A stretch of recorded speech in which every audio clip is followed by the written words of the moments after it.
Manager साहब, आप यहाँ इतनी रात को? बस यही देखने आया था कि काम वाम ठीक ठाक चल रहा है कि नहीं। माल वक्त पे तैयार हो जाएगा, फिक्र मत कीजिए। फिक्र करने का सवाल ही पैदा नहीं होता। या तुम जैसे ईमानदार, वफादार और नमक हलाल जैसे लोग कंपनी का बोझ उठाए अपने कंधे पर हैं, तो नफे की इमारत में दरार पड़ने का सवाल ही पैदा नहीं होता। मैनेजर साहब, आप नमक हलाल, ईमानदार, वफादार कुछ इस अंदाज में कह रहे हैं जैसे को माँ बहन की गालियां दे रहा हो। आपकी बातों से मुझे जलन की बू आती है। ये तो वक्त वक्त की बात है। आज मेरे जुमलों में तुम्हें जलन की बू आती है, लेकिन कल जब तुम मेहनत और ईमानदारी से दिन रात काम करोगे और तुम्हें उसका फल नहीं मिलेगा, तुम्हारी मांगे पूरी नहीं होंगी, तो तुम्हारे जुमलों में भी बू आएगी। लगता है आपका और सेठ का 36 का आंकड़ा है जो आप हमें भड़काने की कोशिश कर रहे हैं। लेकिन एक बात याद रखिए, हम लोग सेठ से दबने वाले नहीं हैं। आप शायद भूल रहे हैं, सेठ जी ने हमें दिवाली का बोनस दिया था। बोनस सेठ जी ने अपनी मर्जी से नहीं दिया था, वो हैंड बिल्स की वजह से दिया था, जिसे पढ़कर मजदूर भड़क उठे थे। जानते हो, मजदूरों को भड़काने के लिए वो हैंड बिल्स किसने बांटे थे? मैंने। तुमको तो शर्म आनी चाहिए। शर्म तो मोहनलाल को आनी चाहिए, जिसने इस कंपनी का असली मालिक रतनलाल का खून किया। शर्म तो मोहनलाल को आनी चाहिए, जिसने मजदूरों के लिए आवाज उठाने वाले गोविंद चाचा को हमेशा हमेशा के लिए खामोश कर दिया। झूठ झूठ झूठ। गोविंद चाचा की मौत में मोहनलाल का हाथ नहीं था। मोहनलाल का हाथ था, ये सच है। मोहनलाल की फैक्ट्री में उसके काफी वफादार कुत्ते हैं, जैसे हरकुलस, जिसने मोहनलाल के इशारे पर गोविंद चाचा का खून कर दिया। हरकुलस ने? चंपा के पिता। गोविंद चाचा के खून के बाद कभी हरकुलस को इस फैक्ट्री में देखा है? नहीं, आप ठीक कहते हैं, मैंने नहीं देखा कभी। ये इंसानी खाल पहने खूंखार भेड़िया आहिस्ता आहिस्ता तुम गरीबों का खून पी जाएगा। अब भी कुछ करो। उनको खत्म करने के लिए मेरी पिस्तौल से गोली तो निकल चुकी है, लेकिन निशाने तक पहुंचने के लिए थोड़ा सा वक्त लगेगा। इसलिए मैं चाहता हूं कि तुम लोग मेरा साथ दो। साथ?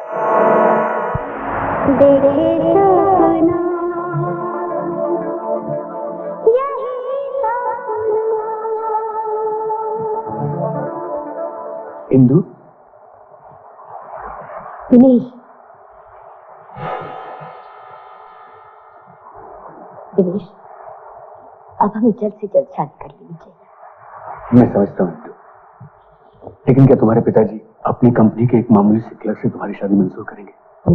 एक ही तो औलाद हूं मैं उनकी, जैसे भी हो मैं उन्हें मना लूंगी। वो फिर भी राजी नहीं हुए तो फिर हम शिव जी के मंदिर में भगवान को साक्षी रखकर कल ही शादी कर लेंगे। मैं इंतजार करूंगा। जो गलत है मोहनलाल, बिल्कुल गलत है। मेरे ऑफिस के एक अदना मुलाजिम का हाथ थामकर वो अपने बाप की इज्जत को नीलाम नहीं करेगी। नीलामी का वक्त तो करीब आ चुका है सेठ जी, सिर्फ बोली लगने की देर है। देखिए, मैंने तो नौकर होकर अपनी नमक हलाली का फर्ज अदा किया है, बाकी अपने खानदान की इज्जत को हलाल होने से बचाना तो आपका काम है। मोहनलाल, ये मैं कैसे मान लूं? मेरी बेटी इस कस्म की है ही नहीं।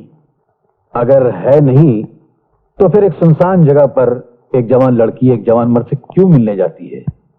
प्यार माते ऑफिस का हिसाब किताब तो नहीं करने जाती होगी ना? कुछ प्यार मोहब्बत की बातें होंगी। मोहनलाल, अगर ये बात गलत साबित हुई तो फिर जो चोर की सजा वो मेरी सजा। शायद आ गई, आप पूछ लीजिए। मोहनलाल, तुम जाओ यहां से। ठहरो। कहां से आ रही हो? मैं पूछ रहा हूं, इस वक्त कहां से आ रही हो तुम? मैं आपसे झूठ नहीं बोल सकती पिताजी, और शायद आप सच सुन नहीं पाएंगे। यानी कि मैंने जो सुना है वो सच है? तुम और दिनेश?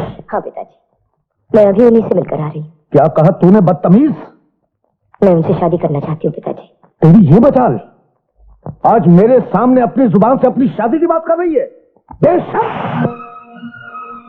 मैं शर्मिंदा हूँ पिताजी, मेरी जिंदगी का ये फैसला जो आपको करना चाहिए था वो मजबूरन मुझे करना पड़ा। नहीं, जीते जी तुम कोई फैसला नहीं कर सकती। इस घर में सिर्फ मेरा फैसला चलेगा।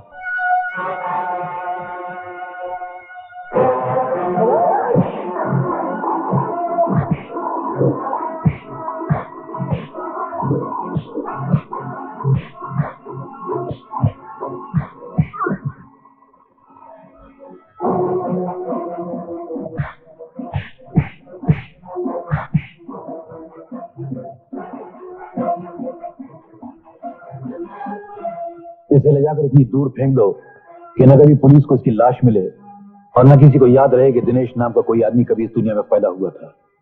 ले जाओ इसे।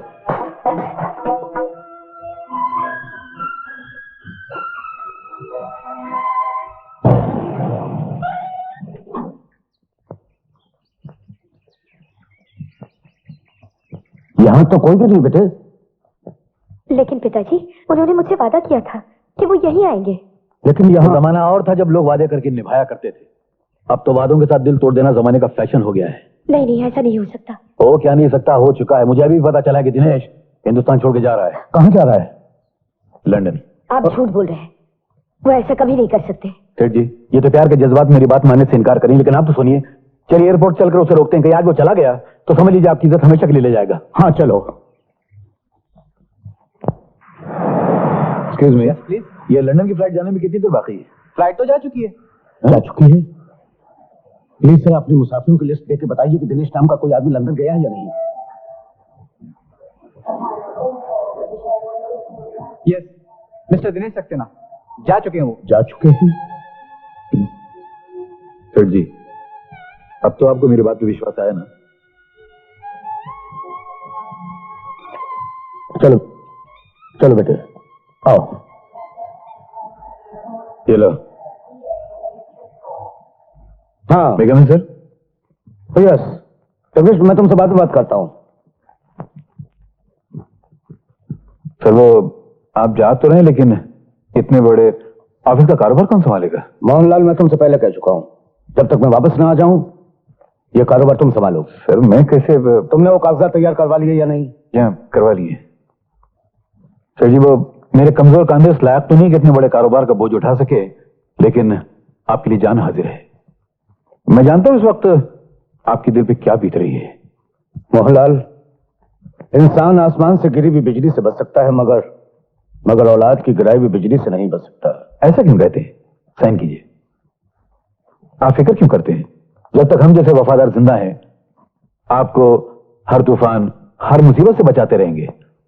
आप कारोबार की बिल्कुल फिक्र मत कीजिएगा, सब मैं संभाल लूंगा। आप सिर्फ इस खानदान की इज्जत को बचा लीजिएगा, बस।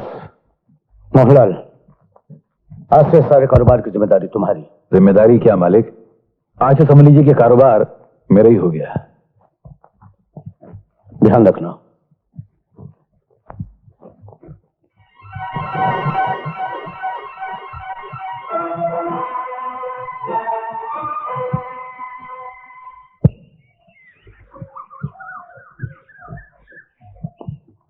ये आप क्या कह रहे हैं सेठ जी?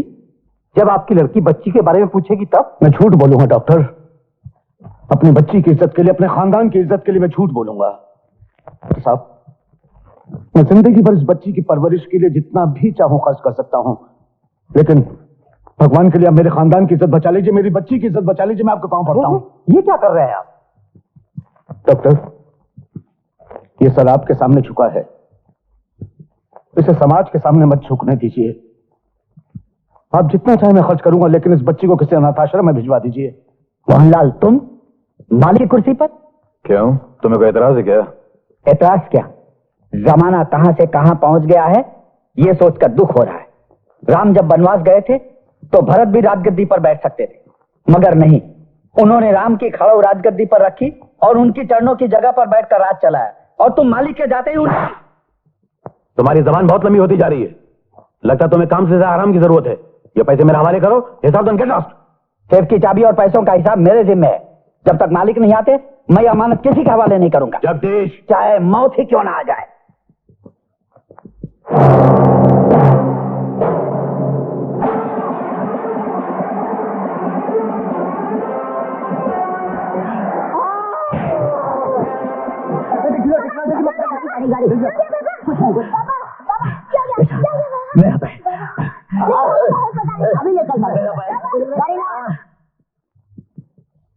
ये क्या बदतमीजी है? बदतमीजी तो आप कर रहे हैं मिस्टर रतनलाल। कंपनी के मालिक से इस अंदाज में बात करने का हक यूनियन वालों ने कब से दे दिया आपको? पागल तो नहीं हो गए हो तुम? पागल मैं नहीं, पागल आप हो गए हैं। जो आपने मुझ जैसे जहरीले आदमी को दोस्त बनाया, फिर उसे कंपनी का मालिक बनाया, फिर बैंक के सारे लाकर सकर अकाउंट्स मेरे नाम कर दिया। क्या बकवास कर रहे हो तुम? कब मैंने अकाउंट तुम्हारे नाम किए? कब मैंने कंपनी का तुम्हें मालिक बनाया? आपकी याददाश्त को शायद दीमक चाट गई। मैं बताता हूं, ये देखिए, ये रहा स्टैम्प पेपर और ये आप ही के दस्तखत है ना? ये धोखा है, फरेब है, साजिश है। मैं तुम्हारे खिलाफ मुकदमा दायर कर दूंगा। शौक से कीजिएगा सेठ जी, बहुत दिन हो गए कोर्ट का मुंह देखे हुए। शराफत की एक्टिंग करते करते मुंह का मजा खराब हो गया। लेकिन एक काम कीजिएगा, एक आदमी पे नहीं 2 आदमी मुकदमा दायर कीजिएगा, एक मुझ पे और एक उस दिनेश पर। कितना हरामजादा है, आपकी इकलौती कुंवारी बेटी को बगैर शादी के मां बना के चला गया। हाँ सेठ जी, आपकी लड़की को लड़का हुआ या लड़की? एक काम कीजिएगा, ये 20 रुपए, इसमें से 11 रुपए बच्चे को मुंह दिखाई के दे देना और 9 रुपए आप रख लेना। सोच समझ के कदम उठाइएगा सेठ जी। मैं तो पैदाइशी बदमाश हूं, आपको भी नंगा करके छोड़ूंगा, याद रखना। अगर आपने मेरे खिलाफ एक लफ्ज भी कहा तो मैं आपके वो सारे पोल खोल डालूंगा जिस पर आपने इज्जत का पर्दा डाल रखा है। फिर आपकी बेटी का हाथ कौन थामेगा? सारी दुनिया से आवारा बच्चलन कहेगी और आप मजबूर होकर ये सारी दौलत जायदाद ठुकराकर गले में फांसी का फंदा लगा के मर जाएंगे। वैसे एडवांस में मैंने रस्सी का फंदा खरीदा हुआ, कहिए तो ले आऊं? उसे संभाल के रखो मोहनलाल, एक दिन तुम्हारे काम आएगी। अगर तुम आत्महत्या करने पर मजबूर ना हो गए तो मेरा नाम रतन लाल नहीं। सवाल ही पैदा नहीं होता सेठ जी। हम तो बेइज्जती के चाहने वालों में से हैं। इज्जत पे तो आप जैसे शरीफ लोग जान देते हैं, और मैंने आपकी इज्जत की जमीन में बड़ी दूर तक सुरंग खोद रखी है। मैं सारी दुनिया से कहूंगा कि सेठ रतन लाल अपनी सारी दौलत जायदाद मेरे नाम इसलिए लिख रहे हैं कि मैं उनकी इकलौती बेटी जो शादी से पहले मां बन चुकी है उसे अपने गले बांध लूं, से शादी कर लूं। खबरदार, जो एक लफ्ज भी तुमने आगे कहा तो मैं तुम जैसे जलील इंसान के साथ अपनी बेटी की शादी हरगिज नहीं करूंगा। आप नहीं करेंगे? वो तो मजबूरी आपसे करवाएगी। मजबूर होकर तो शेर भी सर्कस में काम कर लेता है ससुर जी। वैसे मुझे कोई शादी में दिलचस्पी है नहीं, लेकिन क्या करूं, आपकी इज्जत बचाने के लिए जहर पी रहा हूं, समझे? अफसोस करने से इंसान की तकदीर तो नहीं बदल सकती। बेटी, सब कुछ जानते हुए भी तेरा हाथ उस जलील इंसान के हाथ में दे दूं? आप नहीं पिताजी, मैं अपना हाथ उसके हाथ में दे रही हूँ। आपकी इज्जत उसके ठोकरों में डालने से बेहतर है मैं अपना हाथ उसके हवाले कर दूं। आखिर बेटी का भी अपने बाप के लिए कोई फर्ज बनता है, और आज वही फर्ज मैं निभा रही हूँ।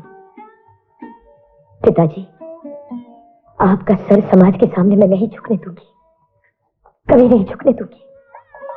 ओम अग्निना सुताराय अस्मान विश्वान देव वर्णान विद्वान यो यो झकमत जोरान मिने भूयिष्ठां ते नमोक्तिं विदेमा स्वाहा।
आज सारा शहर आपके बेटे के गुण गा रहा है।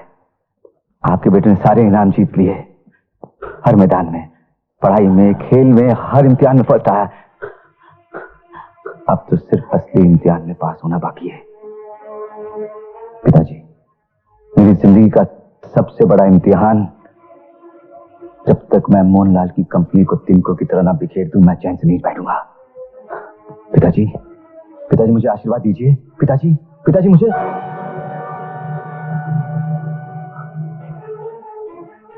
पिताजी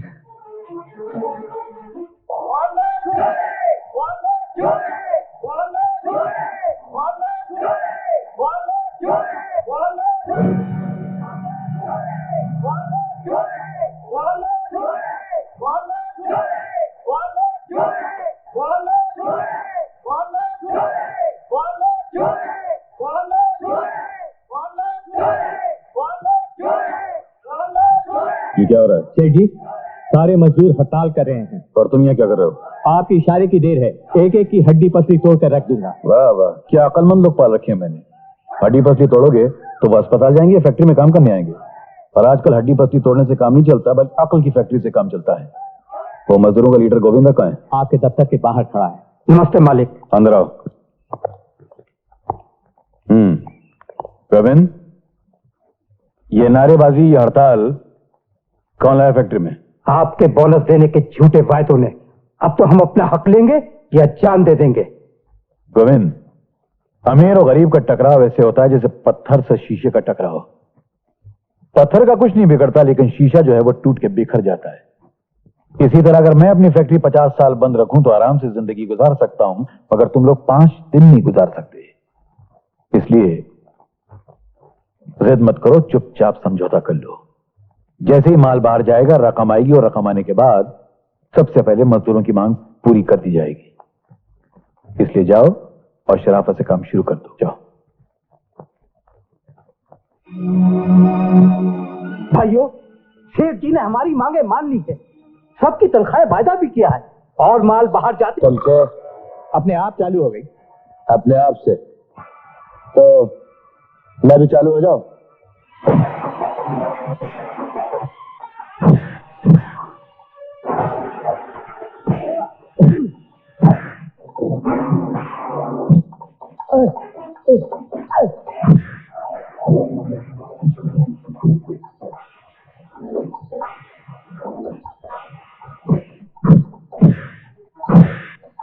पूछ रहे थे। क्या पूछ रहे थे? हम ये पूछ रहे थे कि ये बात अभी तो वहां हो रही, ज्यादा बकवास करोगे तो यहाँ शुरू हो जाएगी। हो जाने दो। गरीब तो हमेशा अमीर से मारी खाता आया है, लेकिन जिस दिन गरीब का हाथ अमीर पर उठ जाएगा, अमीर दिन की तरह बिखर जाएगा।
Good morning. आज बड़ी देर लगा दी आने में? सेठ जी, खुशखबरी लाने के लिए देर तो लगानी पड़ती है।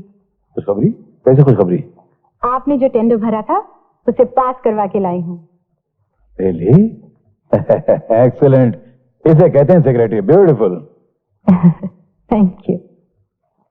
टेंडर पास तो हो गया, लेकिन उसे अपने हाथों में लाने के लिए पहले उनके हाथ में कुछ देना पड़ेगा। Of course. कितनी? 1 लाख रुपया। ओके, मंजूर। लेकिन एक और कॉम्प्लिकेशन भी तो है। क्या? फैक्ट्री में मजदूर बोनस वगैरह न मिलने की वजह से काम ठीक से नहीं कर रहे हैं। अगर वक्त पे माल सप्लाई नहीं किया गया तो इतना हर्जाना भरना पड़ेगा कि कंपनी का दिवाला निकल जाएगा। उसका भी तोड़ है मेरे पास। कॉन्ट्रैक्ट आ जाए तो मजदूर भी काम पर आ ही जाएंगे। फिर मजदूरों का क्या है? प्यार से सर पे हाथ फिरा दो, बोनस देने का झूठा वादा कर दो तो आग पे रखी बर्फ की तरह पिघल जाते हैं। मैं भी झूठे वादों की आग से मजदूरों को बर्फ की तरह पिघला दूंगा। Don't worry.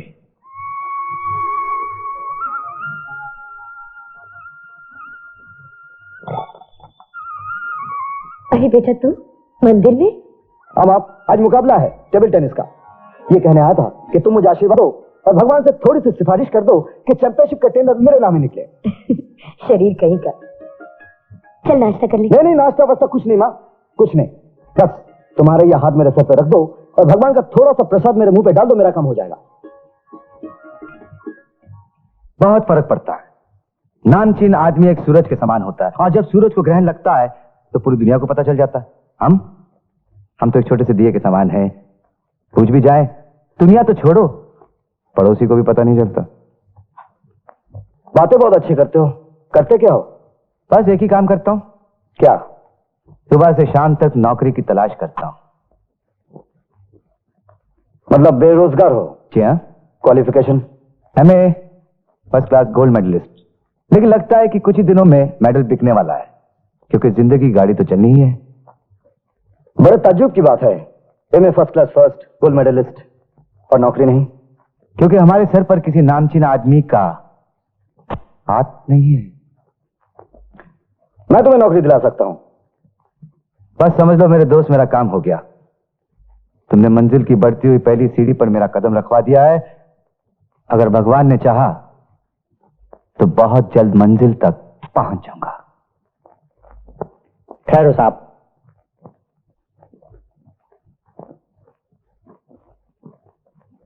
सलाम साहब।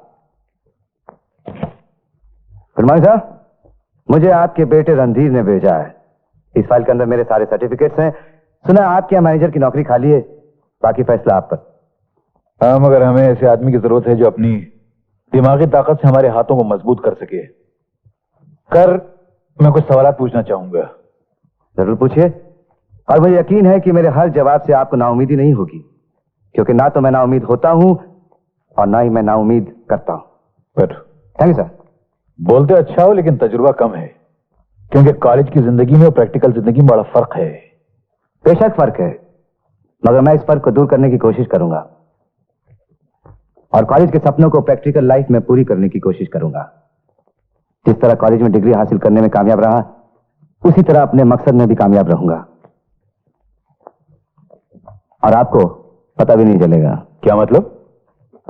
देखिए ना, अगर शीशे को तोड़ना हो तो आम आदमी उसे पत्थर से तोड़ेगा, लेकिन मैं उन इंसानों में से हूं जो शीशे को हीरे से काटेगा।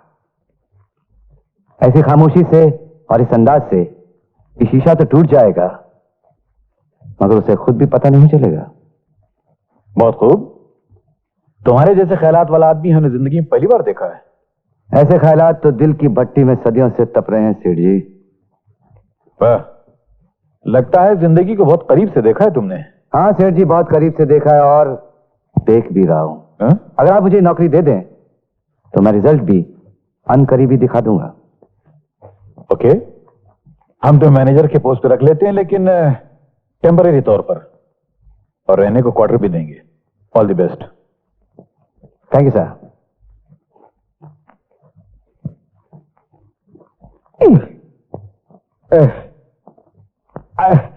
अभी तुम हमको ज्यादा नहीं चढ़ सकती है, तुमको जाना ही पड़ेगा। शाब आ गया लगता है। आया शाब।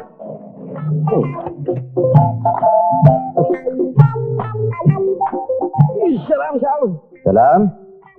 आप ही इधर का नाम यानी दे रहे हैं? जी हाँ, फरमाइए, खैरियत तो है? नहीं साहब, मैं आपका खैरियत नहीं, मैं आपका नौकर हूँ। आप जिधर बुलाएंगे उधर हाजिर हो जाएगा। मेरा कमरा किधर?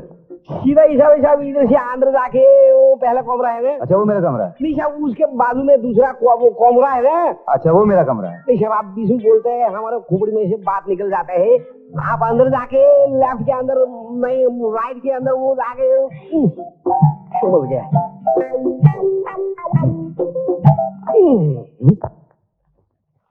राइट, फिर लेफ्ट, फिर ओके, ऑलराइट, लेट मी सी।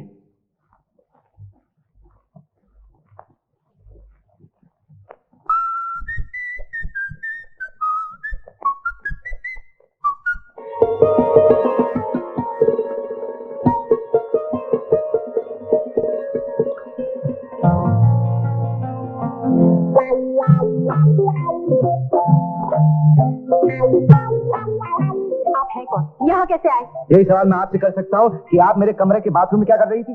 सीधी तरफ बाहर जाती है, चौकीदार को बुलाओ। अरे चौकीदार को बुलाओ या हवलदार को बुलाओ, वो भी आपसे यही सवाल करेगा जो मैं आपसे कर रहा हूँ कि आप मेरे कमरे में क्या कर रही थी? हिंगू, हिंगू, ये कौन है? मेरा नाम हिंगू है। मियां साहब आप मेरे को बुलाए। ये बदतमीज आदमी कौन है? मुझे बदतमीज कहने वाले से पूछो कि ये मेरे रूम में क्या कर रही थी। इनसे बोलो सीधी तरह से यहाँ से जाने के मैं। एक एक आदमी करके पूछो तो हमको पता चले किसका सवाल है, किसका जवाब देने का है। सवाल एक ही है, जवाब अलग अलग है। मुझे जवाब दो कि ये यहाँ क्या कर रहे हैं? खोला है। ओह लॉर्ड सेक, मेरे कमरे में क्या कर रहे हैं? मियां साहब ये आपका कमरा है, इधर कैसे आ गया? कोई पति की बात, ये तो दिन भर नशे में धुत आदमी। एक्सक्यूज मी मैम, मैं समझ गया प्रॉब्लम क्या है। बदतमीज, तूने मुझे बताया क्यों नहीं ये कमरा इनका है? मैं माफी चाहता हूँ। मैं भी माफी चाहता हूँ। मियां साहब ये अपने कंपनी का नया मैनेजर है। सॉरी। बदतमीज, चल कमरा दिखा। चलते हैं, हमको Okay. दिखेगा तो आपको दिखाएगा साहब। Excuse me, Yes? मेरा तौलिया। ओह,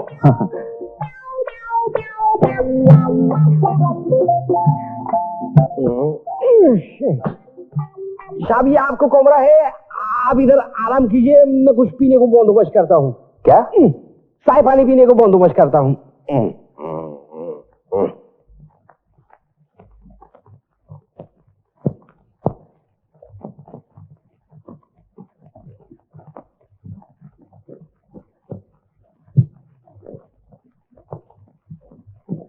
अरे अरे क्या कर रहे हो? क्या कर रहा हूँ?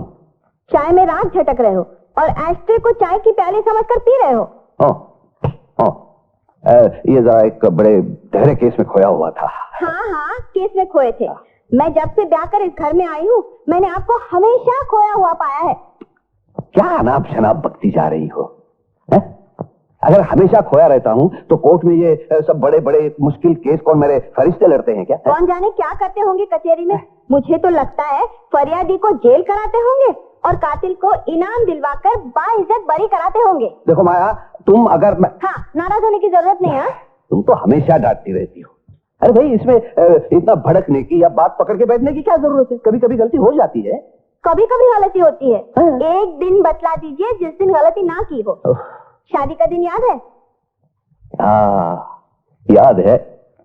अब क्या गड़बड़ी की थी उस दिन? भरे मंडप में फेरे लेने के बाद मेरे गले में हार डालने के बदले पंडित जी के गले में हार डाल दिया था आपने। पंडित, वो तो उसे मुबारकबाद देने के लिए डाला था। और शादी के बाद कहा था हनीमून के लिए कश्मीर जाएंगे और वहां जाने के बजाय मुझे कोर्ट में बिठा दिया और खुद केस लड़ने लगे। बस अब मतलब की बात करो। फजूल बातों के लिए मेरे पास वक्त नहीं है। क्या मतलब? तुम्हारे बाप ने फिर कोई जायदाद का दावा कर दिया है? वो तो 10 साल पहले गुजर गए। अरे क्या कर रही हो? तुम्हारे पिता गुजर गए? बहुत अफसोस हुआ सुन के।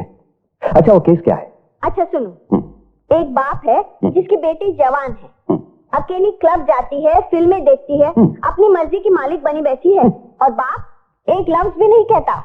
कैसे नहीं कहता? ऐसे बाप को तो 6 महीने की कैदे बामुशक्कत करानी चाहिए। फौरन करा दीजिए ना वकील साहब, आपका बड़ा एहसान होगा। अच्छा ये बताओ, वो बाप कौन है? अदालत जानना चाहती है। आप हैं। अच्छा आप हैं, यानी कि हम? जी हाँ, आप लड़की को बिगाड़ रहे हैं। वो डांस करती है तो आप कहते हैं शाबाश बेटी, अब जमाना बदल गया है, आज औरत को मर्द से कंधा मिलाकर चलना चाहिए। वो नए नए फैशन करती है तो आप कहते हैं एंजॉय योरसेल्फ। क्या लड़की जात को इतनी छूट देना ठीक है? आप उसे समझा दीजिए वरना मैं जहर खाकर जान दे दूंगी। या अरे नहीं, ऐसा मत करना, वरना कोर्ट की तरफ से दफा 302 लग जाएगा। हम अभी उसे ठीक करते हैं। वो अपने आप को समझती क्या है? उसकी ये मजाल कि वो क्लब में फिल्म देखती है, सिनेमा में डांस करती है, नए कपड़ों की फैशन पहनती है। मैं अभी जाके देखता हूं।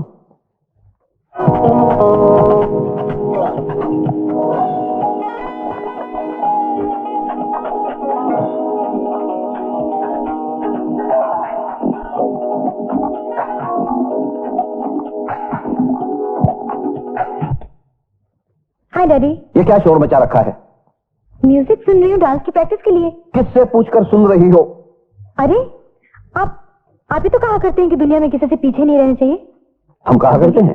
यस। तो फिर ठीक ही होगा। तुम्हें कौन रोक सकता है? You're great, Daddy. Enjoy your life. Enjoy कैसे करूं डैडी? 3 महीने से तो जिम खाने की फीस नहीं भर रखी। अच्छा, और मम्मी नहीं देने वाली। आप दे दीजिए ना प्लीज। अभी तो मेरे पास नहीं है, कल दे दूंगा। कल नहीं डैडी, कल इज टू लेट। फीस आज भरनी है। अरे मैं आज मेरे पास नहीं है। डैडी ये क्या है? ये अरे ये कहां से आया? ये रे 250 क्लब की मेंबरशिप की। मगर आपकी मेंबरशिप की फीस तो भर दी गई है। भर्ती किसने? नाम तो नहीं जानता, लेकिन उसने पैसे भर दिए और रसीद भी दे दी है। ये मेरी फीस भरने वाला कौन मेहरबान पैदा हो गया? आधा वर्ष है। तो ये आप ही की कारस्तानी है। मेरी फीस भरने वाले आप ही है ना? कमाल है, मैंने आज फीस भर दी, आपको पता चल गया, और मैं मुद्दत से आहें भर रहा हूँ, उसका आपको कुछ नहीं पता चला। मैंने जिंदगी में बहुत से बदतमीज देखे, लेकिन आप जैसा कोई नहीं देखा। अजी मैंने खुद नहीं देखा, आप कैसे देख सकती हैं? क्योंकि भगवान ने सिर्फ एक ही पीस बनाया है और दूसरा बनाने का कोई इरादा नहीं। मेरे डैडी की बंदूक चलेगी ना तो एक के 1000 पीस हो जाएंगे। अरे बंदूक चलाने की क्या जरूरत है? आप सिर्फ एक बात प्यार भरी नजर से देख लीजिए, मैं पीस का पीस हो जाऊंगा। लगता है अब आपको मजा चखाना ही पड़ेगा। चखाइए ना प्लीज, मैं कब से इंतजार में मारा जा रहा हूँ। अब बहुत वार्तालाप करती, प्रैक्टिकल कब करेंगी? बदतमीज, इडियट, लोफर। अरे मैम साहब, लोफर कहिए या मफलर, मैं तो जिद का पुतला हूँ। दुनिया छोड़ दूंगा लेकिन आपका पीछा नहीं छोड़ूंगा। बहुत चिपकू चीज हूँ। सुनो मानिक, तुम ये लारी लेकर थाना इंडस्ट्रियल स्टेट पहुंचोगे, लेकिन मेन रोड या हाईवे से नहीं, बल्कि छोटी मोटी अनजानी गलियों से। हाँ, छोटी मोटी गलियों से। सवाल करना तुम्हारा काम नहीं, शेख मोहनलाल का हुक्म, 25 मिनट के अंदर माल पहुंच जाना चाहिए।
क्यों बे कमीने, मासूम बच्चे को मारकर भागता कहाँ है?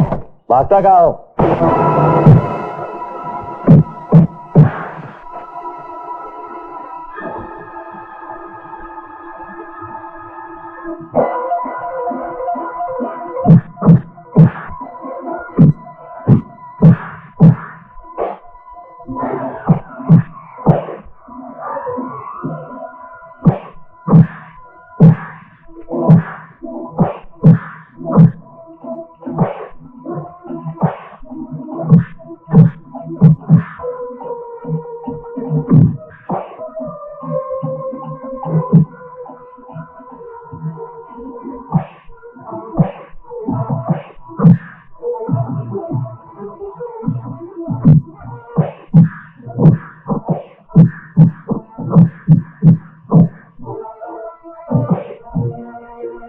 भाग निकला। चलो शुक्र है जी। नहीं, मैं ऊपर वाले का शुक्र अदा कर रहा था कि तुम बच गए, क्योंकि मैंने तुम्हें कितनी बार मना किया कि इन छोटे लोगों की मुंह मत लगा कर, तुम एक बड़े बाप के बेटे हो, मगर तुमको मेरी किसी बात की परवाह नहीं है। आपको ज्यादा दुख नहीं होगा, क्योंकि जो ट्रक पकड़ा गया है उसमें गैर कानूनी माल है, और वो ट्रक किसका और गद्दार कौन है, नकारा करें डरी, आंखें बंद भी की नहीं जाती। आपकी तिजोरी में नोट पड़े पड़े सड़ रहे हैं। अगर आप उन सड़ते हुए नोटों से आपकी कंपनी के मजदूरों के बच्चों के खेलने के लिए पार्क बनवा दें तो बच्चे दुआएं देंगे आपको। मैंने फैक्ट्री पैसा कमाने के लिए खोली है, दुआएं कमाने के लिए नहीं। एक बच्चे की एक दुआ 1 करोड़ से बढ़कर होती है। मुझे उस बाजार का नाम बता सकते हो जहां बच्चों की दुआएं 1-1 करोड़ में बिकती है? ऊपर वाले के बाजार में। मुझे उस बाजार में नहीं जाना है। जाना तो सभी को है डैडी, किसी को पहले किसी को बाद में। देखो रणधीर, मैं तुमसे फजूल बहस नहीं करना चाहता, इतना कहना चाहता हूं कि मैं अपनी मेहनत के पैसे से पार्क तो एक तरफ, उस पार्क का छोटा सा बोर्ड भी नहीं बनवाऊंगा, समझे? ठीक है, तो मुझे कुछ करना पड़ेगा। क्या मतलब? डोंट वरी, मैं कोई चोरी डकैती नहीं करूंगा, मैं एक चैरिटी शो करूंगा, पार्क बनवाऊंगा बच्चों की दुआएं कमाने के लिए। कल जिसकी सूरत देखना गंवारा नहीं था, आज उसके साथ बाहों में बाहें डालकर नाचने का प्रोग्राम हो रहा है। इश्क ऐसे ही शुरू होता है, पहली सीढ़ी नफरत की, दूसरी मोहब्बत की, और तीसरी चिट्ठी या खत की, और आखिरी खुला मोहब्बत की। तुम लोगों को कोई शर्म हया है कि नहीं? जो मुंह में आया बकती तो यार। ये प्रोग्राम मैं उस रोड साइड रोमियो से इश्क लड़ाने के लिए नहीं कर रही, मैं बच्चों के लिए कर रही हूँ।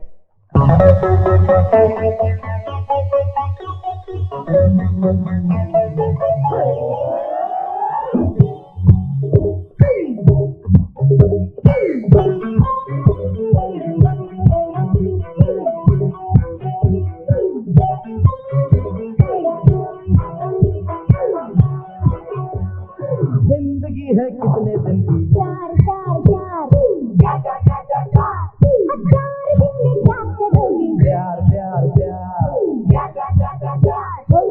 प्यार में खो जाएंगे, यार के हो जाएंगे, प्यार में खो जाएंगे, यार के हो जाएंगे। यही तो है जिंदगी, बेकार।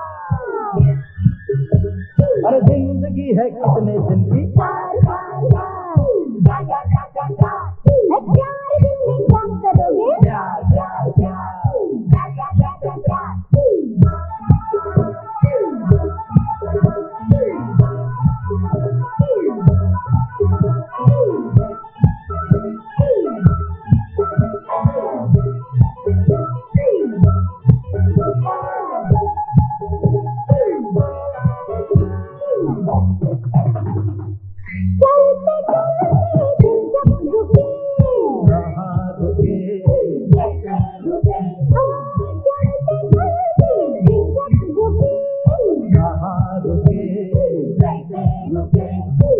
शर्म के जब नजर झुके,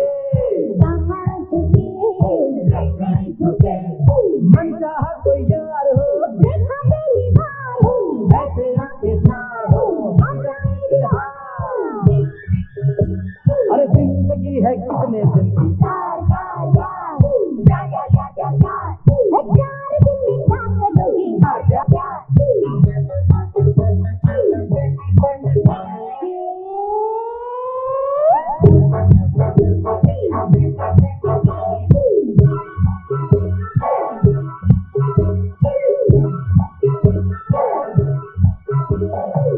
दर्द दिल की क्या है दवा, दर्द दिल की क्या है दवा,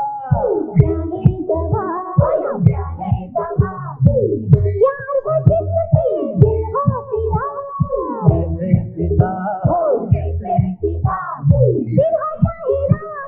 वही दिल बरसात हो,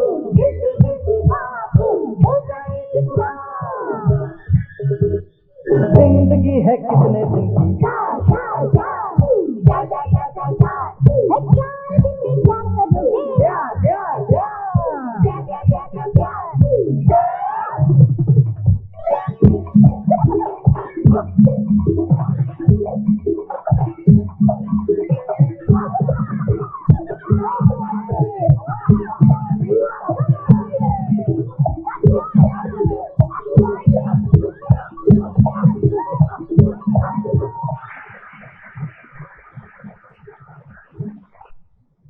मैम साहब, अरे मैम साहब, आप तो कमाल की आर्टिस्ट निकली।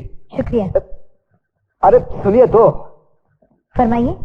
देखिए मेरा मतलब है, जब आप नाच रही थी तो जी चाह रहा था दिल के टुकड़े टुकड़े करके घुंघरू बनाकर आपके पैरों में बांध दूं, और जब आप गा रही थी तो ऐसा लग रहा था कि फूलों वाली डाली पर कोई कोयल कुकू कर रही है। डायलॉग सुनिए, डायलॉग अपना है, और सुनाओ। जी नहीं, मुझे देर हो। सुनिए, देर होने दीजिए लेकिन अंधेर मत होने दीजिए। जाते जाते मेरी तकदीर का फैसला तो बताते जाइए। फरमाइए, आपकी तकदीर का मैं क्या कर सकती हूँ? देखिए, शॉर्टकट में बोलने का आदी हूँ, टेलीग्राफिक जबान में बताता हूँ। मैंने आपको देखा, दिल बेकरार हुआ, स्टॉप। मुझे आपसे प्यार हो गया, स्टॉप। 4 दिन की जिंदगी है, 1.5 दिन गुजर गया, स्टॉप। 2.5 दिन बाकी है। अब ये बताइए, मैं बारात लेकर कब आपके घर पे आऊं और आपको दुल्हन बनाकर अपने घर ले जाऊं, स्टॉप। आपकी राय क्या है? वाह, क्या अंदाज है और क्या तेज रफ्तारी है। अरे सुनिए तो, देखिए ये मेरी पैदाइशी आदत है। सुना है जब मैं पैदा हुआ था उसके 1 महीने बाद मैं खिसलने लगा था, दूसरे महीने में चलने लगा था। तो इसीलिए शायद आप इतना चलता फिरता। अरे चलता पुर्जा ना हो तो जंग लग जाता है। खैर जाने से पहले ये बताइए तो मेरा क्या होगा? देखिए, पहले तो मैं समझी थी कि आप आम नौजवानों की तरह दिल फेंक। अरे बिल्कुल नहीं, किसने कहा आपको? लेकिन आप तो इसको शादी का रंग चढ़ाकर जिंदगी भर के लिए हाथ थामना चाहते हैं। अरे आप तो समझ गई। तो फिर ये बातें माँ बाप से की जाती? अरे ये बहुत लंबा रास्ता है, माँ बाप से कही नहीं जाती, क्योंकि ये पंचवर्षीय योजना हो जाता है ना। नहीं, पंचवर्षीय नहीं, 5 दिन 5 मिनट। देखिए, मेरे पिताजी भी आपकी तरह बहुत जल्दबाज आदमी है। कल शाम को घर पे आ जाइए, 5 मिनट में फैसला। आपका घर? ये रहा मेरा कार्ड।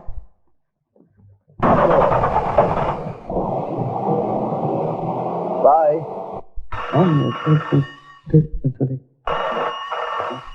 ओफो, इतने नजदीक बैठे हो, फोन तक उठा नहीं सकते? हेलो। हाँ कमला बहन, बिल्कुल देर नहीं करूंगी। सिर्फ लड़का पसंद है, फिर फौरन शादी का मुहूर्त निकाल लेती हूँ। हाँ अच्छा, मैं आती हूँ। दूसरी शादी कर रही हो? ठीक, शर्म नहीं आती बुढ़ापे में ऐसी बातें करते हुए? अरे वाह, शादी की बात तुम कर रही हो, मुझे क्यों शर्म है? मैं दीप्ति की शादी की बात पक्की कर रही हूँ। अच्छा अच्छा अच्छा, लेकिन मैं बाप हूँ, मुझे भी तो... हाँ, लड़का अब आ रहा है, पसंद आए तो फौरन बात पक्की कर लेना। कोई गड़बड़ मत करना, मैं जा रही हूँ। अब यहाँ क्या गड़बड़ हो सकती है? गड़बड़ करने का कोई चांस ही नहीं है। डैडी, ये रहा। ये क्या है? वो बदमाश सड़क छाप रोमियो, याद है ना? रोमियो? हाँ, याद है। अरे आने दो उसे, ऐसा हाथ मारूंगा कि उसके पूरे खानदान के चेहरे पर उंगलियों के निशान पड़ जाएंगे। तुम फिक्र मत करो, जाओ। Okay dad, done. जाओ। आइए, वेलकम। अंदर जाइए, डैडी से मिलिए। आप नहीं चलेंगे? जी नहीं, क्योंकि आपको अपनी हालत पे यकीन नहीं आएगा। क्यों? क्योंकि ऐसा नाजुक मंजर ना तो मैं आंखों से देख सकती हूँ, ना कानों से सुन सकती हूँ। Please carry on. ओके। कौन, माया? हाँ, लड़का यहाँ आ रहा है? अच्छा, तुम फिक्र मत करो, मैं दिल खोल के उसका स्वागत करूंगा। मैं कमी सर? अरे आओ बेटे, आओ बेटे, आओ। बैठो। साथ में जन्म कुंडली लाए हो? जी, कुंडली। वो क्या हुआ कि जल्दी में लाना भूल गए। अच्छा, कोई बात नहीं। अरे ऐसे खुशी के मौके पे तो मैं अपना नाम भी भूल जाता हूँ। अच्छा, अब तुम एक काम करो, जल्दी से अपना नाम और जन्मदिन बताओ, अभी कुंडली बना लेते हैं।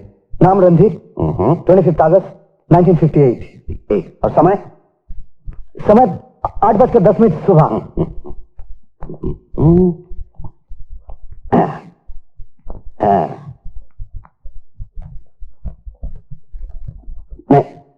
नहीं, इम्पॉसिबल। क्या हुआ? इम्पॉसिबल। देखो ना, इसकी कुंडली में अष्टम स्थान में मंगल है और तुम्हारी कुंडली में राहु है। राहु और मंगल का मिलन कभी हो ही नहीं सकता। तुम्हारी और माया देवी की शादी नहीं हो सकती। ये माया देवी कौन है? वो मेरी पत्नी है। वो आप? अरे वो तो मेरी पत्नी है। नहीं, मिस्टेक है। हाँ, ये दीप्ति की कुंडली देखनी चाहिए। हाँ, ये हुई ना बात, जम गया मामला। इसे कहते हैं जोड़ी। तुम हमें पसंद हो।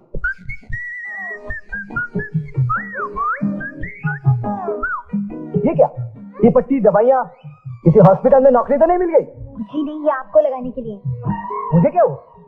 क्या डैडी ने आपको कुछ नहीं कहा? था, बहुत कुछ कहा। क्यों? क्या कहा? बताऊं? ये आपने डैडी से पूछ लेना। हाँ, याद है बेटी, तुम फिक्र मत करो, उसे आने तो दो। जी, मैं अंदर आ सकता हूँ? नमस्ते। उल्लू के पट्टे। जी, बदमाश, आवारा, लफंगा, 420। ये आप किससे कह रहे हैं? अरे तुझसे कह रहा हूँ। मेरी बेटी को देख के सीटियां मारता है। जी, मैंने तो कभी सीटी नहीं मारी। अरे तेरी तो शक्ल ही सीटी जैसी है, तो क्या सीटी मारेगा? घर बुलाकर ये अपमान। डैडी, ये क्या कर दिया आपने? देखा अपने बाप का कमाल। कैसा कमाल? जिसे मारना चाहिए तो उसे छोड़ दिया और इस बेचारे को पीट दिया। तो फिर ये कौन था? ओह हेल, जिसे शायद तुम्हारी माँ ने भेजा था। हाँ, लेकिन जिसे मैंने भेजा था उसको? अरे हाँ, उसकी और तुम्हारी कुंडली एकदम जम गई, एकदम फर्स्ट क्लास। मेरी ज्योतिष कभी धोखा नहीं खा सकती। हाँ, देखो। नमस्ते जेलर साहब। आओ, नमस्ते। तुम्हारे लिए खुशखबरी है, आज से तुम्हारी कैद खत्म। आज से तुम आजाद जा सकते हो। अरे क्यों मजाक कर रहे हैं साहब? अपने को तो 6 महीने की लगी है और ये तो 5 महीने पूरे हुए हैं। और फिर वो 2000 रुपए जुर्माना भी तो है। जुर्माना सरकार को मिल गया। मिल गया? किसने दिया? वो तो मुझे मालूम नहीं, लेकिन 1 महीना सरकार ने माफ कर दिया। क्यों साहब, क्या सरकार हमसे इतनी बेजार हो गई है कि 1 महीने पहले हमको जलील और रुसवा करके यहाँ से निकाल देगी? देखो साहब, यहाँ हमारे बहुत अच्छे अच्छे लोगों से उठने बैठने हो गए साहब। हमको बाहर चोर चक्कू की दुनिया में मत भेजो साहब। यहाँ अच्छे अच्छे लोग रहते हैं। हाँ हाँ साहब, बिल्कुल बहुत अच्छे अच्छे लोग रहते हैं। जो चोर है वो बोले है मैं चोर हूँ, जो डाकू है बोले मैंने डाका डाला है, जो कातिल है बोले मैंने खून किया। लेकिन बाहर, अरे साहब खत्म ना, उससे बड़ा चोर कोई दुनिया में है ही नहीं। अब क्या करें? दुनिया में आए हैं, जिंदगी मिली है तो जीना ही पड़ेगा। लेकिन साहब कभी ऊपर वाले से अपनी मुलाकात होगी ना तो अपन पूछेगा, दादा तूने दुनिया में इंसान को क्यों बनाया? भेड़ बकरी पत्थर पहाड़ कुछ बना दिया होता। साहब हमको बाहर मत जाने दो साहब। अब तुम्हारा यहाँ रहना गैर कानूनी है। जाते वक्त भत्ते के पैसे लेते जाना। ठीक है साहब, जाता हूँ, लेकिन एक बात याद रखिए, बाहर मेरा दिल घबराएगा, मैं वापस यही आ जाऊंगा। सलाम साहब। सलाम। चलते भाई, तुम टोकते रहो।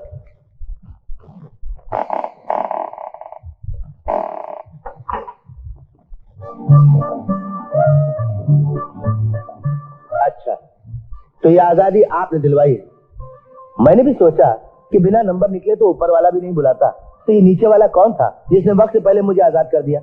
अच्छा एक बात बताइए, कोई बहुत बड़ी मुसीबत आ गई या मजदूरों ने हड़ताल कर दी? नहीं बजरंगी, सब कुछ ठीक ठाक है। सब कुछ ठीक ठाक है। तो फिर ये 2000 रुपए देकर मुझे आजादी दिलाकर अपने एहसानों तले दबाकर अमीरों की तरह गुलाम बनाना चाहते हो क्या? गुलाम और बजरंगी नहीं बजरंगी, मैं अमीर बाप का बेटा जरूर हूं, लेकिन भगवान ने मेरे सीने में गरीब का दिल लगा दिया है। जब किसी गरीब के घर में चूल्हा नहीं जलता तो मेरा दिल तड़प उठता है। तो यहाँ तक चीजें चले आए। कंपनी की एक मशीन खराब हो गई, बहुत से मजदूर बेरोजगार हो गए हैं, उनके घरों के चूल्हे बुझ गए बजरंगी। अब वो मशीन तुम ही ठीक करा सकते हो, उनके घरों के चूल्हे तुम ही चला सकते हो। साहब आपने गरीबों की दुख की बात करके मेरी दुख की रख पे हाथ रख दिया है। अब उनका दुख तो दूर करना ही पड़ेगा, मुझे आना ही पड़ेगा साहब। मैं आऊंगा, जरूर आऊंगा साहब। Thank you Bajrangi.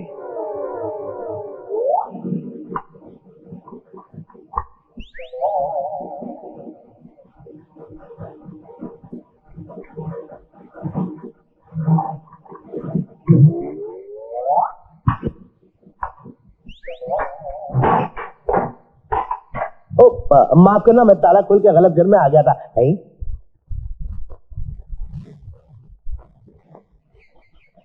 ये सामान तो मेरा है सब, ये बिस्तर भी मेरा है। वाह बजरंगबली वाह, ये सब तेरा ही कमाल है। जय बजरी तोड़ दुश्मन की नली। बजरंगबली जी, जब आपने इतना कुछ कर दिया है तो तेरा कुछ खाने पीने का भी प्रबंध हो जाए। बहुत भूख लग रही है। 2-4 रोटी बस, ज्यादा नहीं।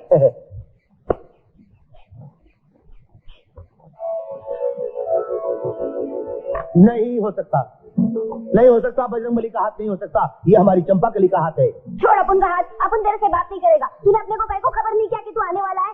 अरे अपन सारे बस्ती को सजाकर ढोल ताशे से तेरा स्वागत करता था। अरे मैं सरकार से इनाम लेके नहीं आया था, मैं जेल काट के आ रहा था। अरे छोड़ना, जेल में जाके आराम कर रहा था, यहाँ अपन का क्या हालत है मालूम है? अरे तेरी हालत कैसी है? एकदम फर्स्ट क्लास है। अरे क्या खास फर्स्ट क्लास है। इधर क्या हुआ मालूम? साला बस्ती का लोग अपने को एकदम घूर घूर के देखता था, ऐसे ऐसे ऐसे। अरे इसकी तो तू चल मेरे साथ, चाक खोद के कुआं बनाता हूँ सबकी। अरे अरे छोड़ ना, सारा बस्ती देखता था तो क्या सारा बस्ती को काला कर डालेगा? बैठ बैठ, अभी तू आ गया है ना, साला किसी के बाप का हिम्मत भी नहीं कि अपनी तरफ आंख उठा के देखे। एक बात बता, इस दरवाजे को बाहर से ताला लगा है, तू अंदर कैसे आई? देख, जैसे तू हमारी आंख में से घुस के दिल में उतर गया ना, वैसे ही अपन छत पे से कूद के अंदर आ तू गया। सीधे दरवाजे से क्यों नहीं आई? देखो राजा, अपन इधर से तो उसी दिन आएगा जिस दिन तुम चेहरा बांध कर अपन को दुल्हन बना के लाएगा। ए बोलना, कब लाएगा इस छत पे? जब तेरे बाप का बदला ले लूंगा तब। उसने मुझे औलाद की तरह पाला था, प्यार किया, सहारा दिया। जब तक उस देवता के कातिल को नहीं ढूंढूंगा तेरा हाथ नहीं थामूंगा।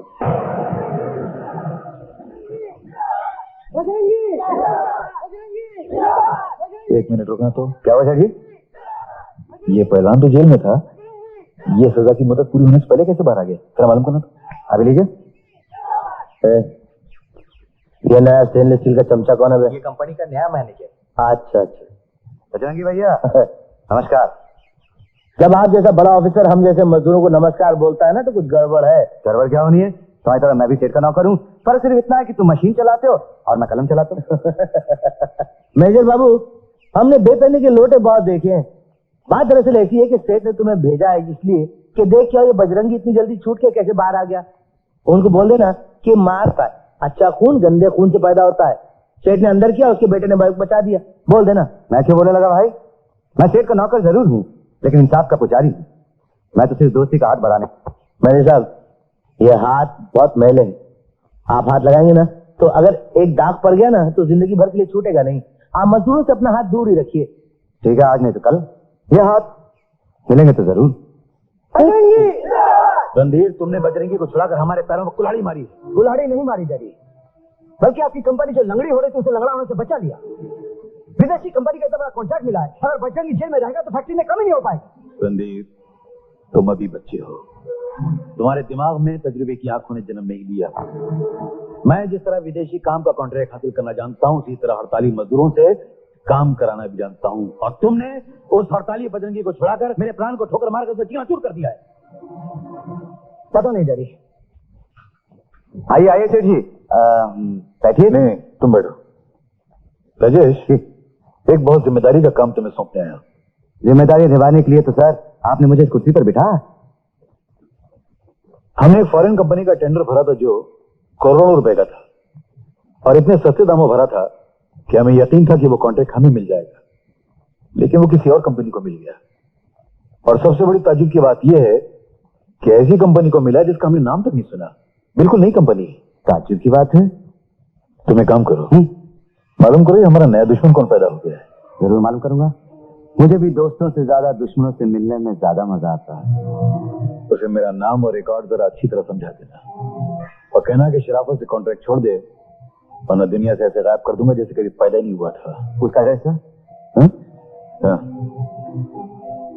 ये बस आपका खादिम ये एड्रेस लेकर जाएगा और कॉन्ट्रैक्ट लेकर आएगा। Best of luck.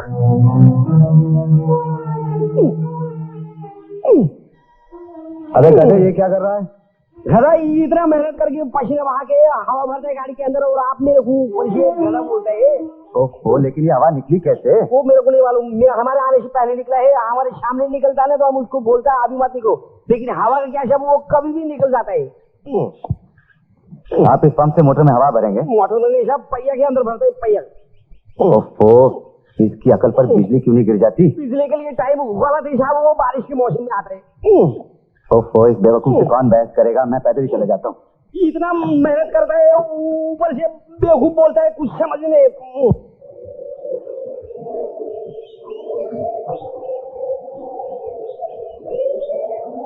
Hi handsome.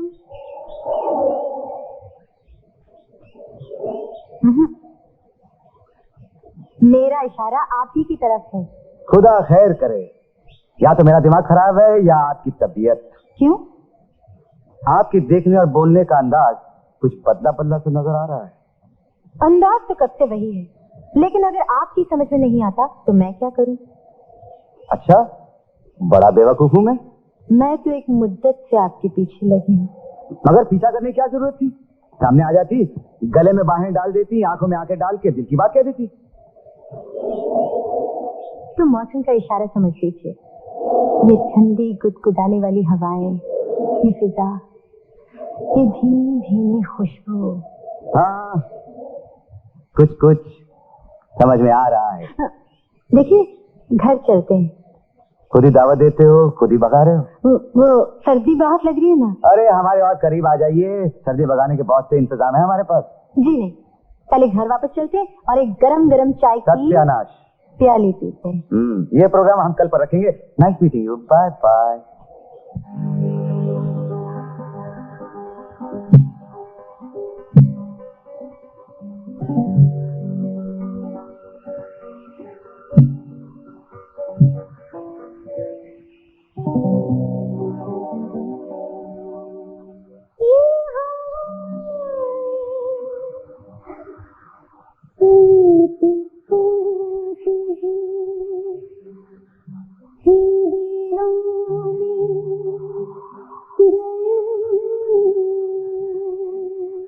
या इलाही, ये माजरा क्या है?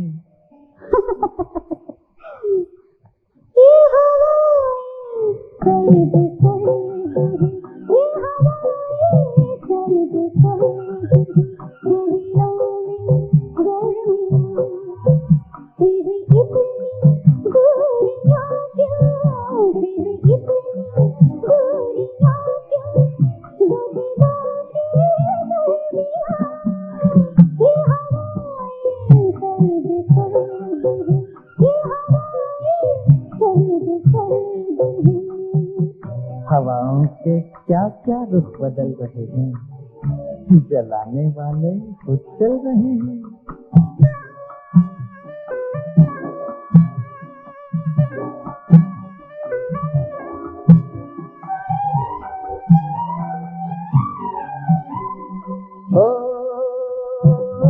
कल की शोला आज शबनम, ये कैसा अंदाज है, ये कैसा अंदाज है, मौसम जैसे रंग बदलना, आखिर के क्या राज है, आखिर ये क्या राज है।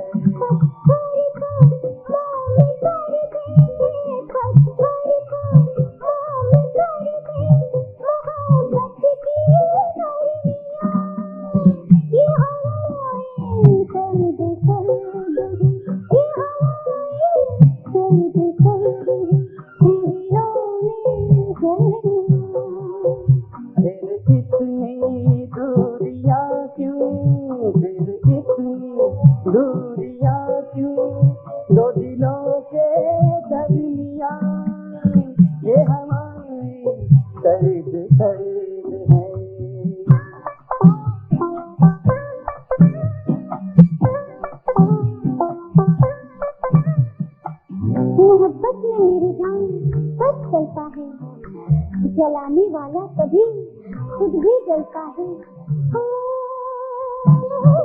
आते जाते यूं टकराना, कुछ तो बात जरूर है, कुछ तो बात जरूर है।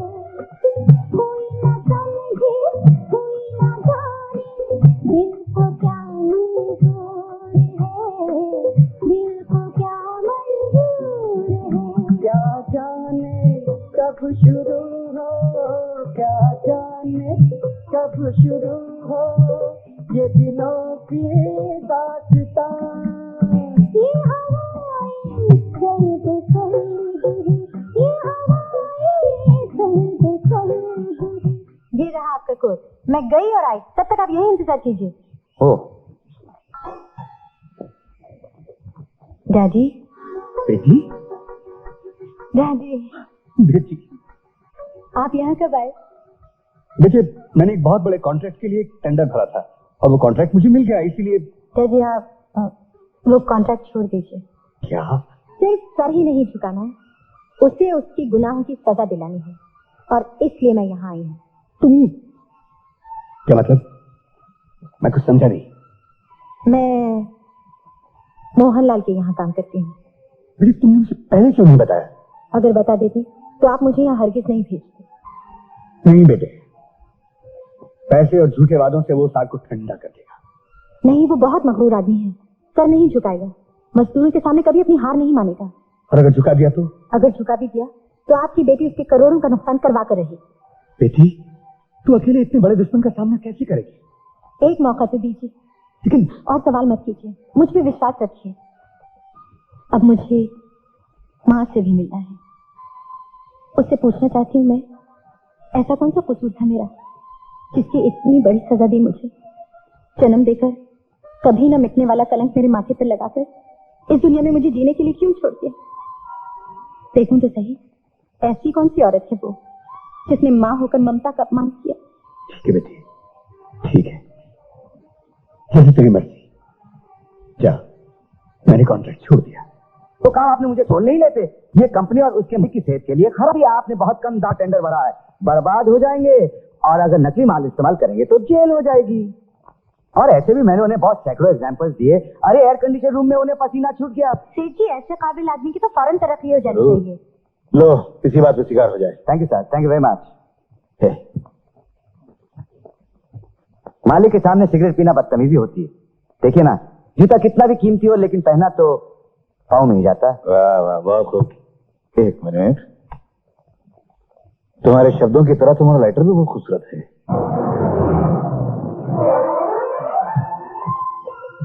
यानी कि मेरी किस्मत का सितारा चमक उठा। आप उस कंपनी के जनरल मैनेजर हो जाए, तरक्की भी हो जाएगी। जनरल मैनेजर किस घटिया पोस्ट का नाम लिया है? अरे वो तो मुझे अपना दामाद बनाना चाहते हैं, सन इन लॉ। तो दामाद बनने में देर किस बात की, कर लो शादी। शादी तो मैं कर लेता, लेकिन एक गड़बड़ है। वो लड़की कोई अजीब मॉडल की है। ये समझ लो कि खराबियों का गोडाउन है।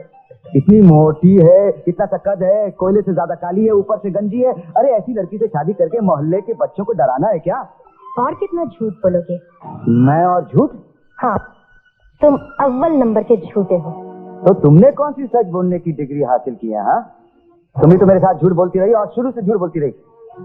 उस दिन तुमने मेरी जेब से वो कागज चुराया क्यों? बोलो। तो दिल में कोई राज है जिसे तुम दुनिया से छुपाना चाहती हो, सच पर झूठ का पर्दा डालना चाहती हो।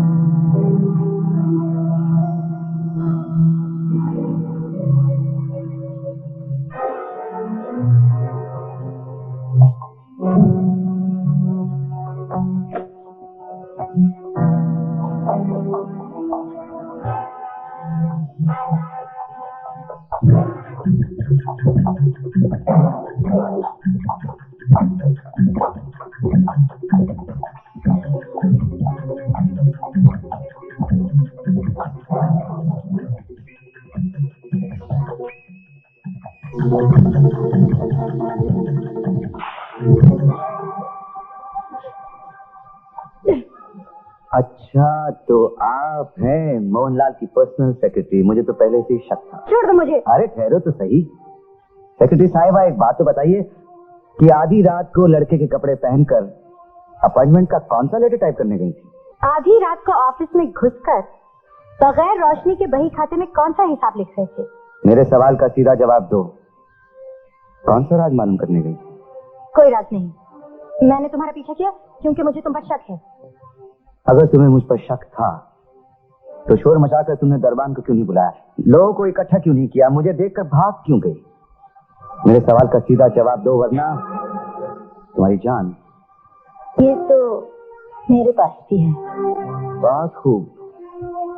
तुम्हारी ये नाजुक पिस्तौल बता रही है कि ऑफिस में सेक्रेटरी का सिर्फ ढोंग रचाती हो। हाँ, और तुम्हारे हाथ की पिस्तौल ये साबित कर रही है कि तुम भी मैनेजर का सिर्फ ढोंग रचाते हो।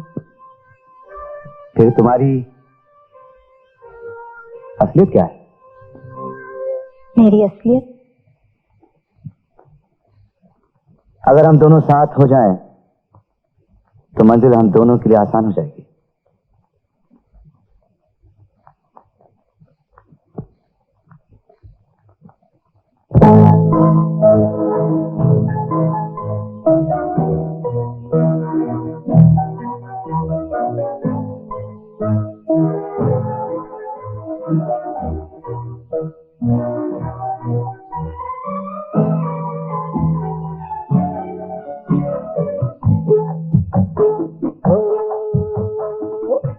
तुम बहुत हसीन सही, कुछ तो दिल से काम लो।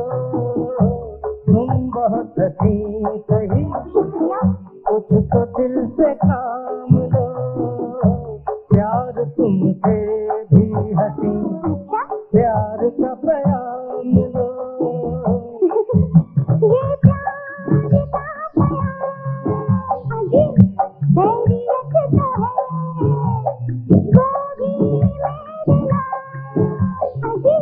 खैरियत तो है ना? हाँ हाँ, खैरियत है। तुम बहुत हसीन सही, कुछ तो दिल से काम लो। तुम बहुत हसीन सही।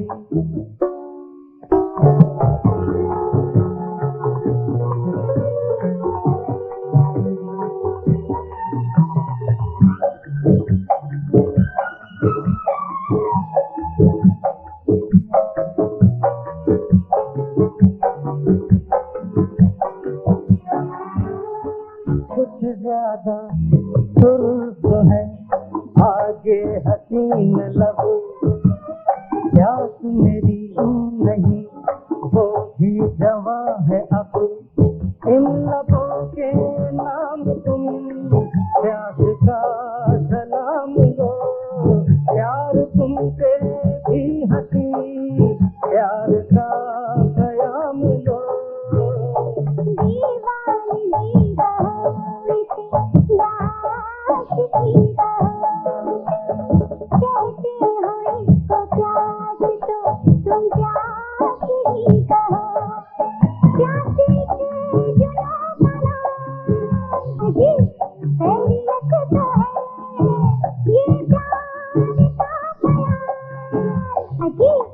खैरियत तो है ना?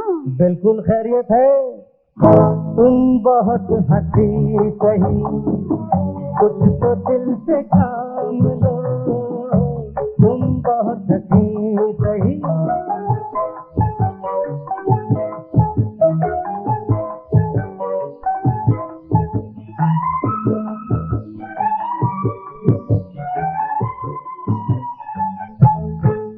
दूर दूर चल चुके अब करीब आओ तुम, करीब आओ तुम,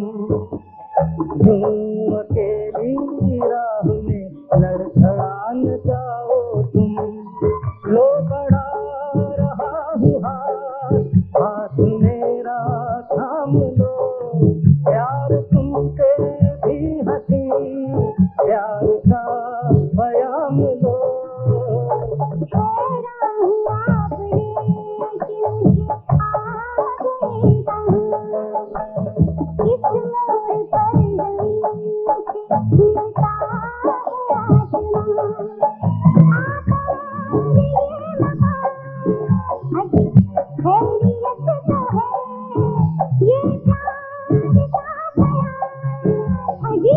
खैरियत तो है ना? आपकी दुआ से तुम बहुत हंसी सही, कुछ तो दिल से काम लो, प्यार तुमसे भी हंसी प्यार का प्याम लो।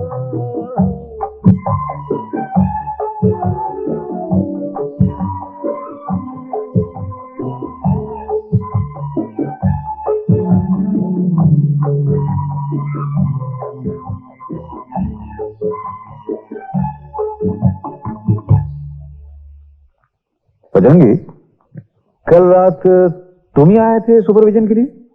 हाँ, मैं आया तो था साहब, लेकिन आपने पहले कभी ऐसा पूछा नहीं मुझसे। पहले कभी ऐसा हुआ नहीं ना। कल रात 2 आदमी फैक्ट्री में आए थे जो चुपके से इस ऑफिस में भी आए थे। यहाँ? जरा देखिए, अपन दिखने में डबल है, पर रोल अपन कभी डबल नहीं करता। जो अपन अंदर है वही अपन बाहर है, जो अपन दिन में वही रात में। बाप ने यही सिखाया था अपने को। तुम मुझे गलत समझ रहे हो बजरंगी। मैं ये नहीं कह रहा हूं कि इसमें तुम्हारा कोई हाथ है या तुम कोई डबल रोल करो या वो 2 आदमी तुम हो। मेरा मतलब ये है कि यहाँ अतराफ में कुछ फांदेबाजी चल रही है, थोड़ा चौकन्ना रहा करो। चौकन्ना तो हमेशा ही रहता हूँ, लेकिन अगर कोई आदमी मुझसे होशियारी करे ना तो उसके चारों कोने अलग कर देता हूँ। शाबाश, बैठो। मैं बैठूं? हाँ, क्यों? मेरे बाप ने मुझसे कहा था कि जब मालिक सामने बैठने के लिए कहे ना तो उसके 2 मतलब निकलते हैं, या तो वो नौकरी से निकाल देना चाहता है या फिर रिश्वत देके कोई बुरा काम करवाना चाहता है। अरे बाबा, मैं ऐसा कुछ नहीं करवा रहा हूं, तुम बैठो तो सही। ठीक है साहब, बैठ गया। Happy new year. तुम क्या कर रहे हो यहाँ? वही जो सारा जमाना करता है, अपनों से गले लग रहा है और नए साल की मुबारकबाद दे रहा है। एक तो चोरों की तरह मेरे कमरे में घुसा है, ऊपर से बकबक किए जा रहे हो। किसी ने देख लिया तो जानते हो क्या होगा? वही होगा जो मंजूर खुदा होगा। मोहब्बत की किताबों में लिखा जाएगा, गोलियां चल जाएंगी और ये परवाना क्षमा पर सीधा हो जाए। क्या मुसीबत है? किस तरह के आदमी हो तुम? तुम्हारे दिमाग का कोई स्क्रू ढीला है क्या? अरे ये बंदा तो बगैर स्कूल के पैदा हुआ। बकवास बंद करो और निकलो यहाँ से। मम्मी ने देखा तो इतने डंडे खाओगी कि आत्मा का पेट भर जाएगा। वाह वाह वाह, इसे कहते हैं मेहमान नवाजी। अरे मेहमान के शरीर का पेट तो सभी भरते, लेकिन आत्मा का पेट भरने वाला दुनिया में पहली बार देखा है। अपनी मम्मी से कहो खाना ले आए, मेहमान हाजिर है। तुम जाते हो कि नहीं अपने साथ, मुझे भी मरवाओगे? अरे क्या मम्मी आए मम्मी। अरे बौखलाई हुई क्यों है? बौखलाई नहीं। अरे पसीना पसीना क्यों हो रही है? क्या करूं मम्मी, एक तो गर्मी इतनी, गर्मी समझ में नहीं आ रहा क्या। अरे सारा जमाना सर्दी से मर रहा है और तुझे गर्मी लग रही है। और ये क्या इतनी खामोशी क्यों है? ये कैसा नया साल मनाया जा रहा है? ना कोई म्यूजिक है, ना रिकॉर्ड, ना वीडियो, सब बिगड़े हुए। का हेड खराब है, कैसेट प्लेयर की सुई खराब है, रेडियो की तो तबीयत ही खराब हो गई। अरे बनाने वाले को बुला लेना था। कोई फायदा नहीं मम्मी, ये पिछले 2 साल से चक्कर चल रहा है। चक्कर? कैसा चक्कर? पिछले 2 साल से आज का दिन सब बिगड़ जाते हैं। 2 साल पहले जब अचानक सब कुछ खराब हो गया ना, तो मैंने फोन करके बोला, बनाने वाले को बुलाया। मम्मी अभी फोन किए आधा मिनट भी नहीं हुआ था कि जैसे मैं पलटी ना, तो देखा सामने एक नौजवान सा लड़का हाथों में फूलों का गुलदस्ता लिए खड़ा है। उसने मुस्कुराकर कहा हैप्पी न्यू ईयर। अभी उसका इतना कहने की देर थी कि म्यूजिक भी बजने लगा और टीवी भी चालू हो गया। और तू मुझे डराना चाहती है ना? अरे तेरा मतलब है इस घर में भूत है? यस मामा, भूत है और हर साल आज ही के दिन आता है। देखो हैप्पी न्यू ईयर। तुम जाओ यहाँ से, तुम्हारी वजह से मम्मी को डराना पड़ा मुझे। Happy new year. जिस कह रहा कब मिलोगी? अभी मुझे नहीं पता, बात में बाबा। जाओ अभी जिसको। 1 पीस होता है ना, 1 पीस। आप कौन से स्पेशल आइटम की बात कर रहे हैं? मुझे तो कुछ समझ में नहीं आ रहा है। मैम साहब, कहीं आपको इस 1 पीस की तलाश तो नहीं? ये क्या बदतमीजी है? ये बदतमीजी कहाँ, तमीज है। बल्कि ये कमीज है जो पतलून के साथ सिली हुई है, फ्यूचर में काम आएगी। तुम अपनी हरकतों से बाज नहीं आओगे। अरे जब ऊपर वाला बाज नहीं आता तो मैं कहाँ से बाज आऊंगा? देखो, ऊपर वाले ने हम दोनों की जन्म कुंडली मिला दी है और तुम उसे हिलाने की कोशिश क्यों कर रही हो? अरे हम दोनों की जोड़ी ना कुदरत की प्रिंटिंग प्रेस में छपी हुई है। तुम अपने दिल की लाइब्रेरी खोल लो, मैं उसकी किताब खोल लेता हूँ। अरे इसमें हंसने की क्या बात है? अगर तुम्हें यकीन नहीं आता तो खोल कर देख लो। तुम आधा वर्ष है। आधा वर्ष है। उस दिन भूत बनकर मुझे डराया, आज मेरी बेटी को परेशान कर रहे हो। देखिए क्या है, मैंने आपको भूत बनकर नहीं डराया। वैसे इस शहर में एक ऐसा भूत है जिसकी शक्ल मुझसे मिलती है, लंबा। ठीक है, ये बंडल किसी और को मारना। क्या यही है तेरा 1 piece suit special item? Mummy ये वो तो तुम जाते हो या? देखिए मेरी बात तो चल आप गेट आउट। इसमें अंग्रेजी में डरने की क्या जरूरत है? बोलिए चले जाइए। बदतमीज, चल। अरे वाह, तुम मेरी बेटी की कुंडली से अपनी कुंडली मिलाकर तुम तो ऐसे गायब हो गए कि दोबारा नजर ही नहीं आए। लेकिन अब कि मैं तुम्हें भागने नहीं दूंगा। सुनिए, चलो चलो। अरे माया, ये वही नौजवान है जिसकी कुंडली अपनी बेटी की कुंडली से मिलती है। बड़ी मुश्किल से मिला है। मिलो, अपने दामाद से मिलो। दामाद? ये मेरा दामाद बनेगा? इसने तो मुझे भूत बनकर डराया था। अच्छा, तुम्हें डराया था? हाँ। भूत बन के? हाँ। वाह, वेरी गुड, वेरी गुड। क्या? I mean impossible. अरे तुम्हें देख के तो असली भूत भी डर जाता है, नकली भूत तुम्हें कैसे डरा सकता है? क्या कहा? नहीं कुछ नहीं। अरे तुम दोनों बड़ों के झगड़े में क्या कर रहे हो? चलो भागो यहाँ से, भागो भागो भागो। अरे क्या किया आपने? क्या कर रहे हो? लोग देख रहे हैं। धन्य हो तेरे मेरे प्यार की। क्या प्यार की? अरे कुंडली, कहाँ की कुंडली? जन्म कुंडली, धर्म कुंडली, कर्म कुंडली, लगन कुंडली मिल गई रे, मिल गई।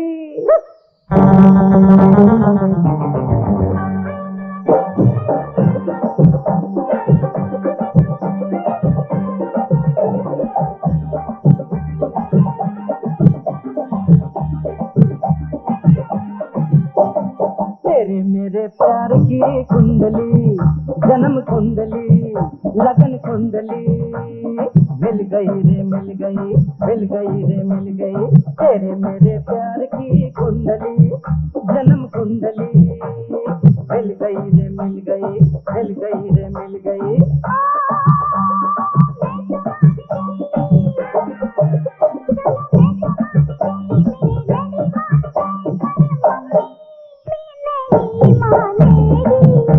मना लेंगे, पटा लेंगे, मान जाएगी, जान जाएगी, जान जाएगी, मान जाएगी। तेरे मेरे प्यार की कुंडली, जन्म कुंडली मिल गई रे, मिल गई, मिल गई रे, मिल गई।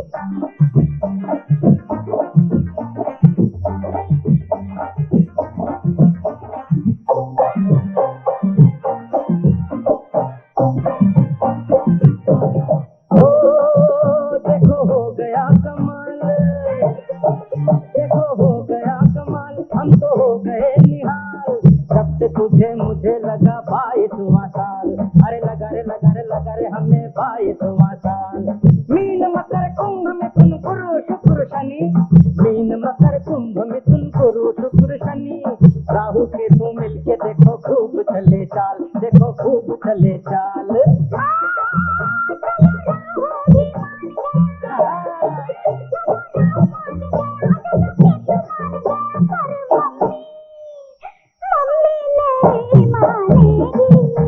मना लेंगे, पटा लेंगे, मान जाएगी, जान जाएगी, जान जाएगी, मान जाएगी। तेरे मेरे प्यार की कुंडली, जन्म कुंडली, ये मिल गई रे मिल गई, मिल गई रे मिल गई।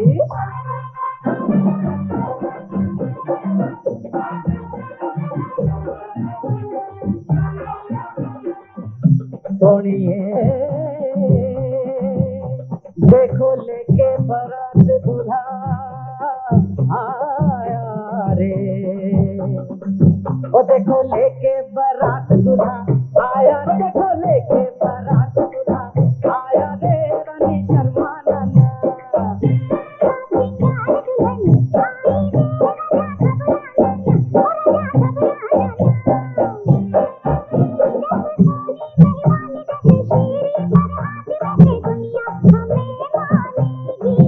बड़ी दूर दूर दूर होंगे किससे मशहूर, सारी दुनिया हमें मानेगी, सारी दुनिया हमें मानेगी।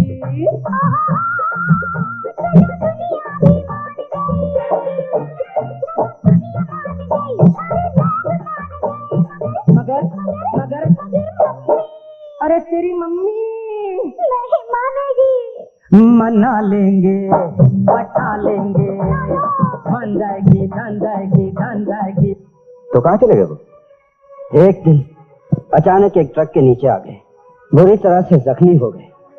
फिर उसके बाद आज तक उन्हें किसी ने नहीं देखा। उस ड्राइवर का क्या हुआ? क्या वो पकड़ा गया? हाँ, इससे ज्यादा उनके बारे में कुछ नहीं मालूम। हाँ, एक बेटा भी था 7-8 साल का। उन्हीं जी? जी। ये कहा अब तो बेटा बड़ा भी हो गया होगा, हो सकता है कि एक दिन वो अपने बाप का हिसाब लेने के लिए इस कंपनी में आए। सेठ जी,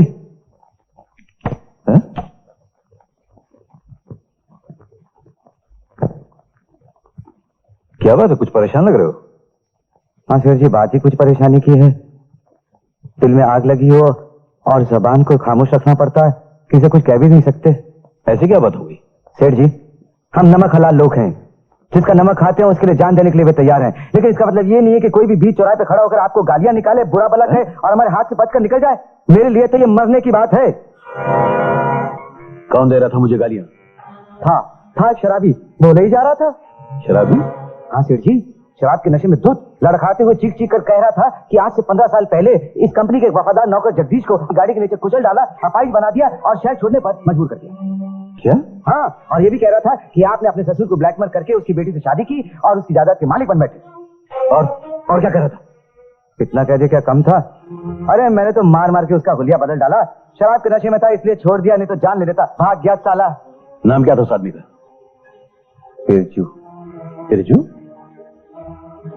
तुम्हें मालूम है कहाँ रहता है वो? पता मालूम है? अगर पता मालूम होता सेठ जी तो उसे घर से उठाकर कब्र में ना गाड़ देता। तुम फिक्र मत करो, ऐसे लोगों को क्या आशा करना चाहिए ये मैं अच्छी तरह जानता हूं।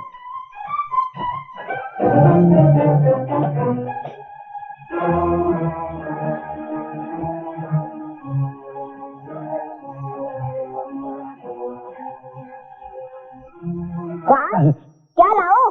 नहीं सुनो, यहाँ कोई बिरजू नाम का आदमी आता है? बिरजू नाम का आदमी? हाँ, जो दारू पी के यहाँ रोज गालियां बकता है। अजी साहब, यहाँ तो दारू पी के 10 दिन लोग गालियां दे के चले जाते हैं। वो नहीं, मोहनलाल नाम के आदमी को माँ बहन की नंगी नंगी गालियां देके जाता है। अरे वो बिरजू, वो तो मोहनलाल की माँ बहन की नंगी नंगी गालियां निकाल रहा था। मोहनलाल तेरी माँ का। अजी मैं नहीं बोल रहा था, वो बोल रहा था। क्या बोल रहा था? वो बोल रहा था मोहनलाल तेरी माँ का। अबे पागल कर, मेरे सामने खड़ा होकर मुझे गालियां दे रहा है। अच्छा हुआ कोई सुन नहीं रहा था। अबे कमीने, अबे कुत्ते, अबे जलील, मैं तुझे जिंदा नहीं छोड़ूंगा। अबे मैं तेरा कुछ हो जाऊंगा। अरे जा, अरे मैं कौन? मोहनलाल। मैंने तो आपको पहचाना ही नहीं।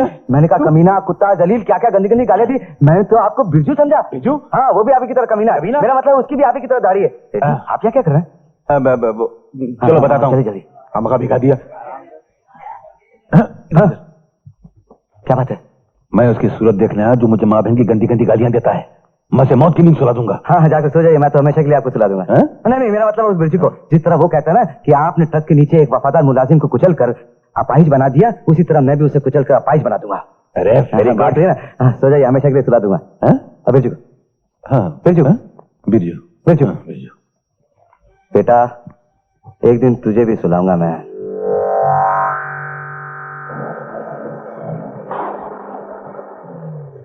देखो, सारी बस्ती आराम से सो रही है, इन्हें जगाना हमारा काम है। तुम्हें पूरा यकीन है कि ये हैंडबिल्स उन सोए हुए लोगों को जगा सकेंगे? मुझे विश्वास है वो सिर्फ जागेंगे नहीं, बल्कि बजरंगी के खिलाफ खड़े भी हो जाएंगे। इन्हें बोनस नहीं मिलेगा, वो काम पर नहीं आएंगे। और सेठ मोहनलाल मर भी जाएंगे लेकिन बोनस नहीं देंगे। तो फिर चलिए हम अपना काम शुरू करते हैं।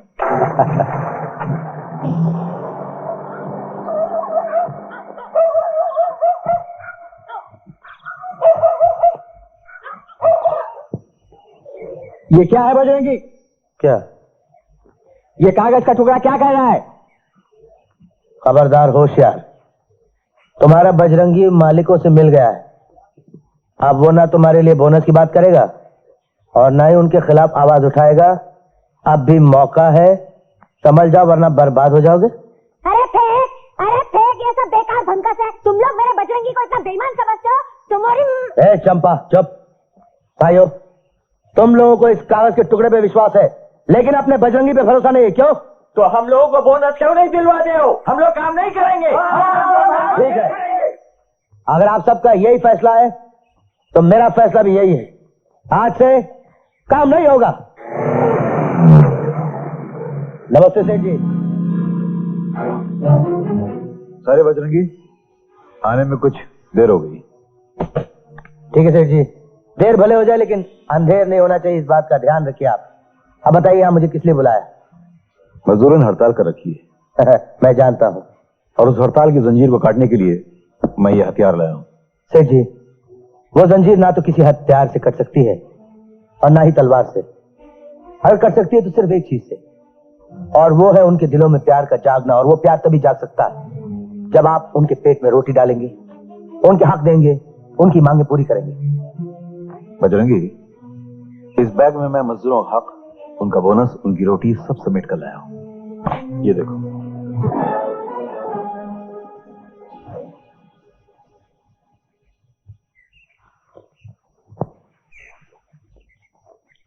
एक बात समझ में नहीं आती सेठ जी। क्या? ये मांगे तो आप वहीं उनके सामने पूरी कर सकते थे। हाँ, कर तो सकता था, लेकिन अगर वहां मैं मांग पूरी करता तो वो लोग मेरी जय जयकार करते और तुम्हारी इज्जत में फर्क आ जाता। यहाँ अकेले में मांग पूरी करने से मैंने तुम्हारा सर उन लोगों के सामने ऊंचा कर दिया है। सेठ जी, कहीं ऐसा तो नहीं है कि आप हमारा सर इसलिए ऊंचा किया गया कि कल उसे काटने में आसानी हो जाए? अरे नहीं बजरंगी, मैं और तुम्हारा सर काटूं कभी नहीं, नेवर। लो बजरंगी, ये पैसा लो और अपने मजदूर भाइयों में बांट दो। दिवाली आ रही, सबके घरों में खुशियों के चिराग जलाओ ताकि तमाम मजदूर फैक्ट्री में दिल लगा के काम करें और वक्त पर माल तैयार हो, फैक्ट्री की इज्जत बरकरार रहे। क्योंकि फैक्ट्री की इज्जत का मतलब होता है मजदूरों की इज्जत। आप फिक्र मत कीजिए सेठ जी। अरे माँ, क्या बात है? कहाँ जा रहा है? ऑफिस जा रहा हूँ। मैंने तुझे कल क्या कहा था? क्या? भूल गया ना? तू जा ऑफिस जा, मुझे क्या करना है? अरे माँ, तू रूठ मत, चल नहीं जाता। अरे मैं तो अपनी माँ के लिए सारे जमाने की मार खा सकता हूँ। मार खाए तेरे दुश्मन। अच्छा बोल। कल कौन सा दिन है? गुरुवार। और तेरा जन्मदिन। ओहो, मैंने तो आपकी बात सोचा था होटल में ऐसी एक शानदार पार्टी करूं कि सारा शहर देखता रह जाए। तो कर ना, तुझे रोका किसने है? एक शर्त है। बोल। तुझे पार्टी में आना होगा। देख बेटे, तू तो जानता है मुझे पार्टियों से कोई दिलचस्पी नहीं। ठीक है, तो मैंने भी फैसला कर लिया है, अगर तू नहीं आई तो मैं जन्मदिन नहीं मनाऊंगा। क्यों जिद करता है? ये जिद नहीं है माँ, ये सब कुछ मैं तुझे खुश देखने के लिए कर रहा हूँ। कब तक तुम्हारे और पिताजी के बीच ये दूरी, ये फासला रहेगा? कोई दूसरी बात कर दे। दूसरी बात कब तक करता रहूंगा और तुम मेरी बातों को टालती रहोगी? माँ, कब तक माँ बाप होते हुए भी मैं अपने आप को यतीम सा महसूस करता रहूंगा। नहीं नहीं बेटे, अगर मेरे आने से तुझे खुशी होती है तो मैं जरूर आऊंगी। ऑफिस की तिजोरी से गैर कानूनी कागजात और ब्लैक डायरियां गायब हैं। ऑफिस की तिजोरी से गायब है मतलब घर की तिजोरी में होगी। 100%। और कुछ पता चला? इतना कुछ पता चला है कि मोहनलाल का बहुत जल्दी पत्ता कटने वाला है। कैसे? वो 20 रुपए का पाउडर लेता है और 10 रुपए का पाउडर बाहर के मुल्कों को एक्सपोर्ट करता। मतलब हर डिब्बे पे 10 रुपए का घाटा? सिर्फ दिखावा है, असल में वो हर डब्बे पर 10,000 रुपए कमाता है। कैसे? ऊपर से कहने के लिए पाउडर का डब्बा है, लेकिन अंदर गांजा, अफीम, कोकीन, चरस सब कुछ बाहर के मुल्कों को सप्लाई करता है। क्या? जी, अब हमें ये पता लगाना है कि ये बेईमानी की फैक्ट्री है कहाँ। तो मेरे वफादार मजदूरों, ये मेरा काम वक्त पे हो जाएगा ना? हमें यहाँ क्यों कैद रखकर काम करवाया जा रहा है? ये गैर कानूनी काम है, हम बिल्कुल नहीं करेंगे। जो लोग काम करना चाहते हैं वो यहाँ खड़े रहें, जो लोग काम नहीं करना चाहते वो जरा इस तरफ आ जाएं। हाँ। तो आप लोग काम नहीं करना चाहते हैं? बिल्कुल नहीं करेंगे।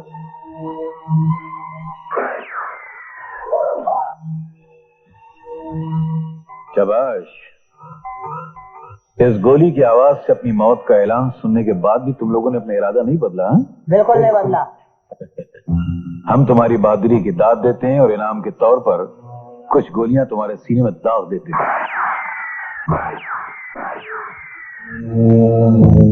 इस फैक्ट्री के नीचे मैंने बारूद बिछा रखी है। अगर मेरा काम ठीक वक्त पे नहीं हुआ तो यहाँ खुफिया बटन है जिसे मैं दबाऊंगा। इस फैक्ट्री के साथ तुम सब शीतड़े बन के हवा में उड़ जाओगे, याद रखना। जाओ काम शुरू करो। अरे कमाल है, पिक्चर शुरू होने में सिर्फ 10 मिनट बाकी है और तुम अभी तक तैयार नहीं हुई। मैं नहीं जाती पिक्चर। क्यों?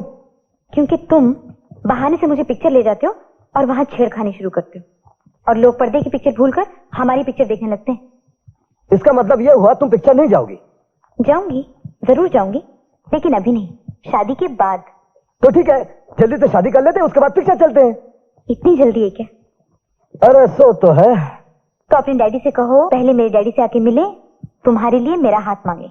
अरे हाथ मांगने की बात है ना, ये लो पकड़ लिया। ऐसे नहीं बाबा, तो पहले अपने डैडी को मेरे घर पे भेजो। देखो, मेरे डैडी मेरे हाथ में नहीं आते, तो तुम्हारे हाथ मांगने कैसे आ जाएंगे?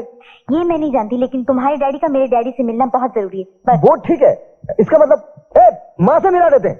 तो चलो अभी चल के मिल लेते हैं। इन कपड़ों में? क्यों? अरे मेरी माताजी को बहू चाहिए, दामाद नहीं। देखो, अच्छा मैं साड़ी पहन के आती। अरे सुनो तो, अभी नहीं, मेरे जन्मदिन पर। हाँ, तुम्हारा जन्मदिन। अच्छा मैं तुम्हारे लिए क्या तोहफा लाऊं?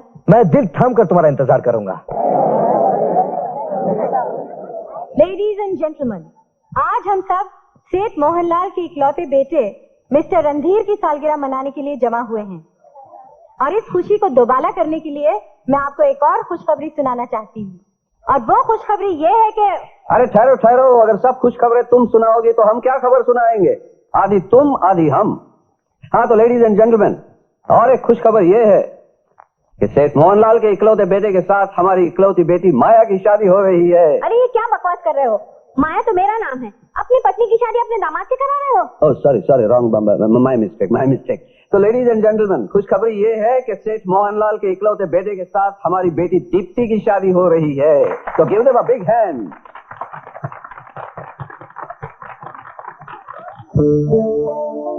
ला ला ला ला ला ला ला ला ला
मुझे अंधेरे में रखा गया।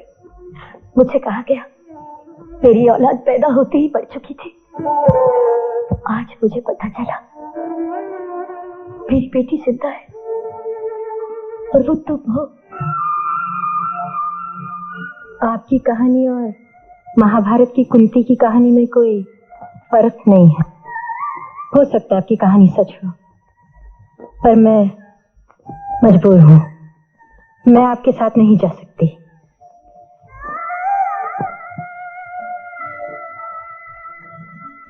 मैं जानती हूँ, लेकिन मेरा आशीर्वाद हमेशा तुम्हारे साथ रहेगा।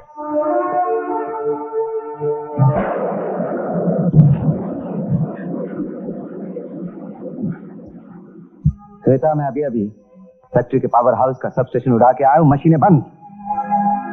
क्या सब स्टेशन उड़ा दिया? मतलब कल से फैक्ट्री बंद? और मोहनलाल वक्त पर माल नहीं सप्लाई कर सकेगा, और साथ साथ कॉम्पेंसेशन भी देना पड़ेगा। नया साल मुबारक। Thank you. आप हमेशा कहा करते थे ना, मैं हॉस्टल में अकेली क्यों रहती हूँ, इसलिए बैग। वेरी गुड, बहुत अच्छी किया। तुम्हारा अपना घर है, जब तक जी चाहे रहो। इंद्रानी, ये सुनीता है, हमारे ऑफिस में काम करती है। ये आज से ही रहेगी, जरा लुक आफ्टर हर। मैं जल्दी मुझे भी आता हूँ। बेटी, तुमने तो हमारे घर आने से इनकार कर दिया था। ये अचानक इरादा कैसे बदल दिया? जिस इरादे से किसी का दिल दुखता हो उसे बदलना जरूरी है, इसीलिए चली आई। ये तो बहुत अच्छा किया। चलो चलिए। आपने मुझे बुलाया? हाँ, कल रात हमारी फैक्ट्री का पावर हाउस उड़ा दिया गया। ठीक, बड़ा अफसोस हुआ। और अफसोस के बावजूद तुमने हमें खबर करने की जहमत गवारा नहीं की। सर जी, वो टेलीफोन पर जो खबर आपको दी गई थी वो मेरे ही कहने पर दी गई थी। आई सी। लेकिन ये किसकी हरकत हो सकती है, कुछ पता चला? हाँ, चल गया। ओह, है एक नमक हराम जो हमारे नमक पे पल रहा है और जहर उगल रहा है, मगर इसे पता नहीं कि हमने बचपन में अपनी माँ की दूध की जगह सांप का जहर पिया है।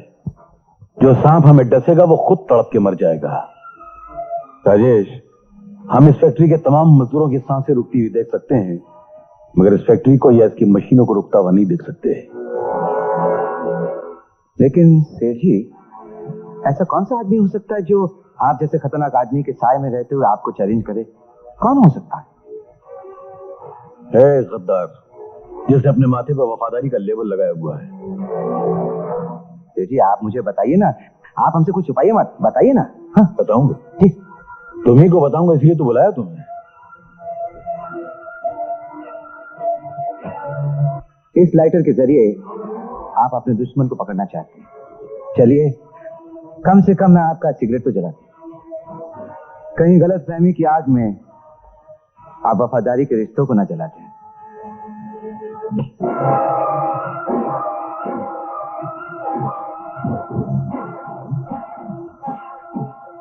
ये लाइटर चौंक गए ना? है कोई जवाब? सेठ जी, इस दुनिया में तो इंसान के हम शक्ल मिल जाते हैं, ये तो फिर भी लाइटर हैं, और वो भी फैक्ट्री के बनाए हुए हैं। तो फिर वो कौन हो सकता है? क्या बात है गुरु? किस सोच में डुबकियां लगा रहे हो? और रणधीर, खैरियत? गुरु, मन में सोच की मौजें उठती हैं तो माथे पर बल उभर आते हैं। तुम्हारे माथे पर बल कैसे? मैं ये सोच रहा था कि पावर हाउस के जल जाने से कंपनी को कितना बड़ा नुकसान हुआ होगा। जब वफादारों का पावर साथ हो तो पावर हाउस जल जाने से कोई नुकसान नहीं पहुंचता। मतलब ये, अब कंपनी का कोई नुकसान नहीं हो, क्योंकि बजरंगी ने वादा किया है कि वो उस नुकसान के जख्म को भर देगा और वक्त पर माल पहुंच जाएगा। रणधीर, तुमने दूर से चमकती हुई रेत देखी? बिल्कुल पानी लगती, लेकिन जब प्यासा भागकर उसके नजदीक जाता है तो उसे पानी नहीं, उसे गरम गरम चमकती रेत मिलती। इसी तरह बजरंगी भी विश्वास दिलाकर धोखे की गरम रेत निकलने वाला है। यानी कुछ जिस दिन वादा तोड़ेगा, वादे के साथ साथ उसका घर भी टूट जाएगा। ऐसा दिन कभी नहीं आएगा दोस्त। मैं अपनी माँ, जिसे मैं सबसे ज्यादा चाहता हूं, उसकी कभी से अंडरस्टैंड हिम।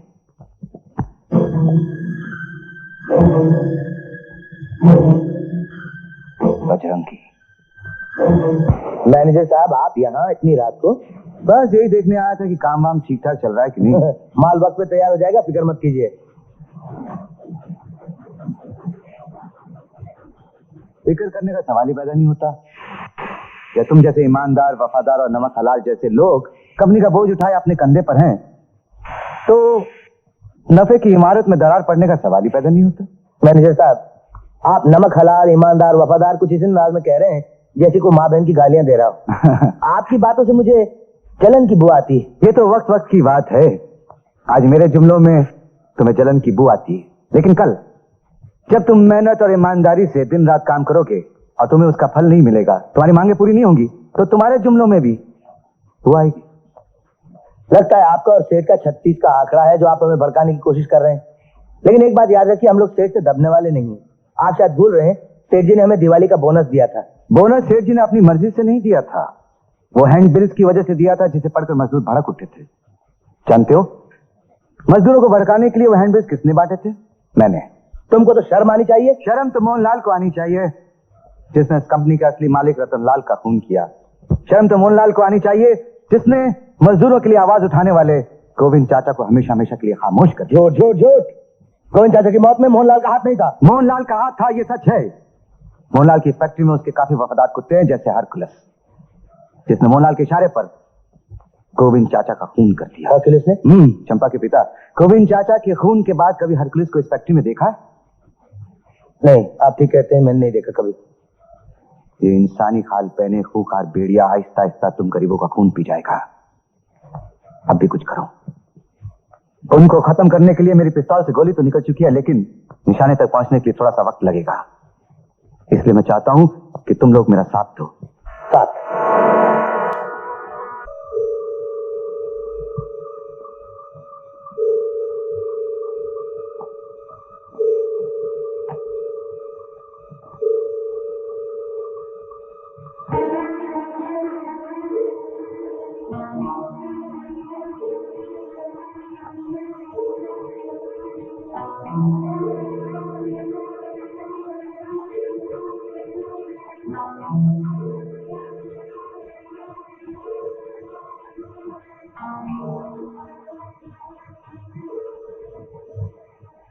आप अभी तक सोई नहीं?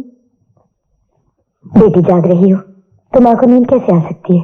क्यों बेटी, मेरी बात का यकीन नहीं आ रहा? नहीं नहीं, यकीन क्यों नहीं आएगा? मैं तो खुश हो रही हूँ आपकी बात सुनकर कि माँ का दिल औलाद के लिए कितना बेचैन रहता है। ये बात तू अभी नहीं समझेगी। जब माँ बनेगी और तेरा बच्चा दौड़ते दौड़ते गिर जाएगा, उसके घुटने पे जरा सी भी खराश आ जाएगी, तो तुझे ऐसे लगेगा जैसे किसी ने चाकू लेकर दिल को खुरच डाला हो। चल सोने चल, बहुत रात हो गई। अच्छी बात है। Good night. Good night.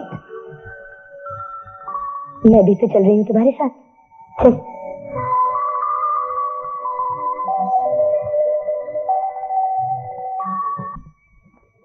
अब मैं बड़ी हो गई हूँ।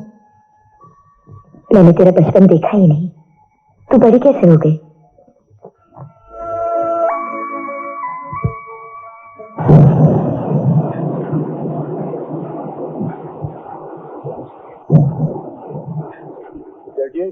मशीन तो बिगड़ गई है, इसे ठीक ऑन करेगा? इस मशीन को ठीक करवाने से पहले हमें कानूनी कार्रवाई करनी पड़ेगी।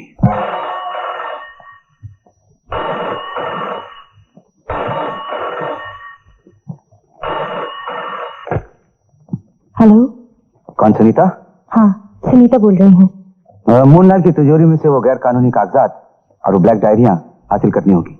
लेकिन तिजोरी की चाबी। चाबियों का इंतजाम किसी भी तरह तुम्हें करना होगा।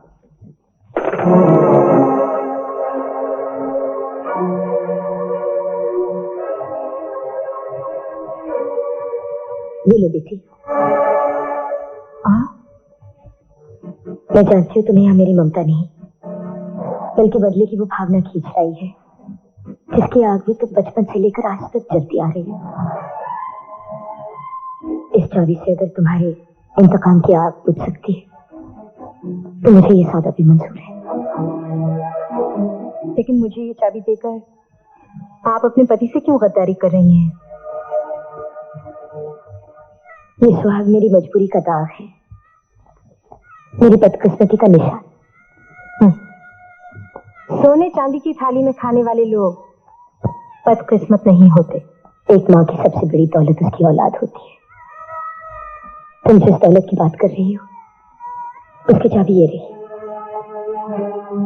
ये लो और ले जाओ सब कुछ। मगर जाने से पहले इस मजबूर माँ को सिर्फ एक बार अपनी जुबान से माँ कह दो। मैं समझूंगी दुनिया की सारी दौलत मुझे मिल गई। कह दो बेटी। कहाँ है वो ब्लैक डायरी? राजेश, मैं क्या? मैं खाली हाथ ही लौटी हूँ, डायरी नहीं ला सकी। खाली हाथ? क्या मतलब? क्या डायरी नहीं थी वहाँ? थी तो फिर? मगर मुझमें हाथ बढ़ाकर उसे उठाने की ताकत नहीं थी। तिजोरी की चाबी देने वाली कोई और नहीं, मेरी माँ थी। माँ? राजेश, वो बदले की चिंगारी जो बचपन से मैंने अपने सीने में जला रखी थी और सारी जिंदगी नफरत की हवाओं ने जिसे शोले की शक्ल दे दी थी, वो शोला, वो आग माँ की बेबसी को देखकर ठंडी हो गई है, उसके आंसू से बुझ के रह गई है। क्या बकवास कर रही हो? मैं सच कह रही हूँ राजेश, मेरी माँ बेकसूर है, वो बेबस थी, बेबस है। तकदीर के हाथों से सिवाय दुख और मायूसी के कुछ नहीं मिला। ऐसी जख्मी आत्मा को और जख्मी करना मेरे बस में नहीं है। तुम्हारे बस में नहीं है। अपनी माँ के जख्मों को देखकर तुम अपने जख्म भूल गई, जिंदगी भर की नफरत भूल गई। और मैं जो अपने पिता की चिता अपने सीने में दबाए बैठा हूँ, तुम उस राक्षस को माफ कर देना चाहती हो क्योंकि वो तुम्हारी माँ का पति है, उसका सुहाग है। राजेश प्लीज मुझे समझने की कोशिश करो। मैं तुम्हें समझने की कोशिश कर रहा हूँ। मुझे अपने आप से नफरत होने लगी है। मैं ये सोच रहा हूँ कि मैंने तुम्हें पहले क्यों नहीं पहचाना, कि जिस आदमी से मैं बदला लेना चाहता हूँ उसकी पत्नी तुम्हारी माँ है और तुम अपनी माँ की मोहब्बत के कदमों में मेरी मोहब्बत की बलि चढ़ा देना चाहते। नहीं राजेश, तुम मुझे गलत समझ रहे हो। गलत समझ रहा था, अब मैं तुम्हें सही समझ रहा हूँ।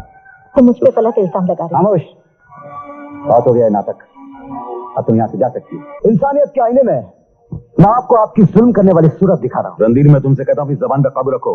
जबान पर काबू रखूंगा लेकिन जज्बात पे नहीं। मैं बजरंगी को छुड़ा कर रहा हूँ। अगर आपकी बार तुमने हरकत की तो मैं तुम्हें तो क्या कर लेंगे आप? क्या करूंगा?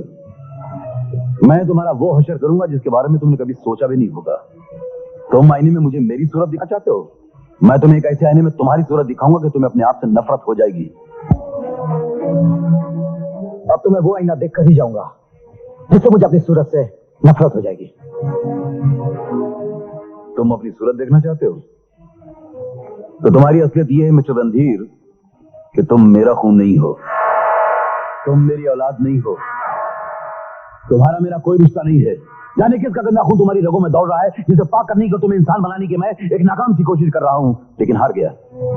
तुम्हारी जगह अगर मेरा अपना बेटा होता तो अपने बाप के हुक्म को भगवान का हुक्म समझकर मेरे कदमों में अपना सर झुका देता।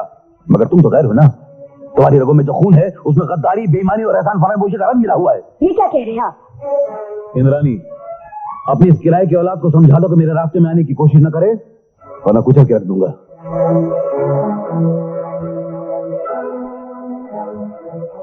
अमीर को गरीब होते देखा था, आज माँ बाप होते हुए अनाथ होते पहली बार देख रहा हूँ। माँ, ये सच है कि तू मेरा खून नहीं है। माँ, लेकिन मेरी रगों में दौड़ने वाले हर कतरे पर सिर्फ तेरा ही नाम लिखा है। ममता की मोहर लगी है उस पर। अगर तू न मिला होता तो मैं कब की मर गई होती। मतलब मैं? हाँ बेटे, शादी की रात मैं जिंदगी से तंग आकर खुदकुशी करने निकली थी कि अचानक मेरे कदम रुक गए। एक बच्चे के रोने की आवाज सुनाई दी। वो बेचारा फुटपाथ के किनारे पड़ा अकेला रो रहा था। आखिर मैं भी मां थी। लेकिन हाँ बेटे, मैंने पहले भी एक औलाद को जन्म दिया था और वो मुझसे बिछड़ गया था। उस बच्चे की आवाज में मुझे मेरे बच्चे की आवाज सुनाई देने लगी। उसकी सूरत में मुझे मेरे बच्चे की सूरत नजर आने लगी। मुझे ऐसे लगा मुझसे अपनी ममता का हक मांग रहा है।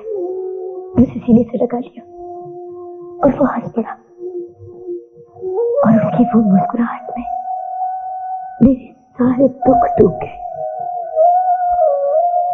वो बच्चा और कोई नहीं, तू ही है बेटा। और वो औलाद जिसको खोकर मैंने तुम्हें पाया वो सुनीता है। बेटा, बेटा,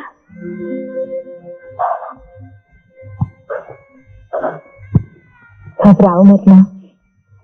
उसके और तुम्हारे बीच जो ममता का रिश्ता है वो बहुत मजबूत है और वही रिश्ते की डोर उसे वापस खींच लाएगी। ये तुम क्या कह रहे हो बेटा? जी मैं ठीक कर रहा हूं।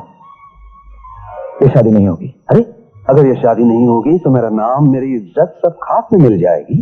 वही तो मैं नहीं चाहता। अगर ये शादी रुक जाएगी तो आपकी इज्जत, आपके खानदान का नाम बच जाएगा। क्योंकि मैं एक बदनामी का दाग हूं जिसे खुद नहीं मालूम उसके माँ बाप कौन है। ये तुम क्या कह रहे हो बेटा? तुम सेठ मोहनलाल के बेटे हो। जी नहीं वकील साहब, मैं उनके रहम, उनके टुकड़ों पर पलने वाला लावारिस हूं। लेकिन ये सब किसने कहा तुम्हें? सेठ मोहनलाल ने। आज बरसों बाद उन्होंने मुझे अपनी असलियत बताई। ऐसे ठीक किया उन्होंने। नहीं तो झूठ की चादर में छुपी सच्चाई कभी बाहर ना आती, वही दम तोड़कर रह जाती वो। अगर ये सच भी है बेटे तो मुझे तुम पर नाज है कि तुमने मुझे अंधेरे में नहीं रखा, मुझे धोखा नहीं दिया। इससे यह साबित होता है कि तुम्हारे माथे पर किसी बड़े खानदान का लेबल नहीं है, ठीक है, लेकिन तुम्हारे सीने में एक शरीफ दिल है, एक इज्जत वाली आत्मा है। अब मैं नाम का नहीं इज्जत का पुजारी हूं। आपने सब जानकर भी मुझे इज्जत बख्शी, इसका बहुत बहुत शुक्रिया। लेकिन मैं आपकी मोहब्बत, आपकी शराफत का नाजायज फायदा नहीं उठाऊंगा। मैं इसके लायक नहीं हूं। आज तक दिन ने वो ठोकर मारी है जिससे कि सारी दीवारें तोड़कर तराई के मैदान में जा गिरा। अचानक अकेला हो गया। जिसे बाप समझता था वो गैर निकला। मुकद्दर ने आज वो आईना दिखाया तो पता चला कि मेरा कोई नहीं, मैं यतीम हूं, मैं लावारिस हूं। तो क्या तुम मोहनलाल के बेटे नहीं हो? नहीं, उनका मेरा रिश्ता नकली था और आज मैं वो घर छोड़कर जा रहा हूं। घर छोड़कर जा रहे हो? कभी तुमने ये भी सोचा है कि उस मां का क्या हाल होगा, टिप्पी का क्या होगा? दोस्त, आहिस्ता आहिस्ता सब भूल जाएंगे। भूल जाएंगे? नहीं मेरे दोस्त, नहीं। दुनिया में कुछ ऐसे भी इंसान हैं जो कभी किसी का साथ नहीं छोड़ते और उनमें से मैं एक हूं। राजेश, दोस्तों का रिश्ता तो भाइयों के रिश्ते से बहुत ऊंचा है। मैं तुम्हें जाने नहीं दूंगा। अभी तुमने बहुत काम करने हैं, बहुत काम पेंडिंग है। तुम्हें अपना फर्ज निभाना है, मुझे अपना फर्ज निभाना है।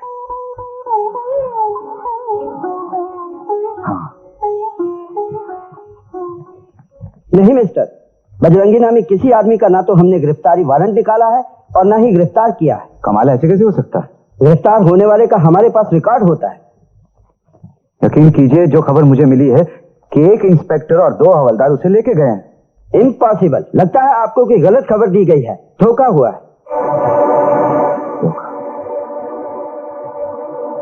लगता है धोखा ही हुआ है।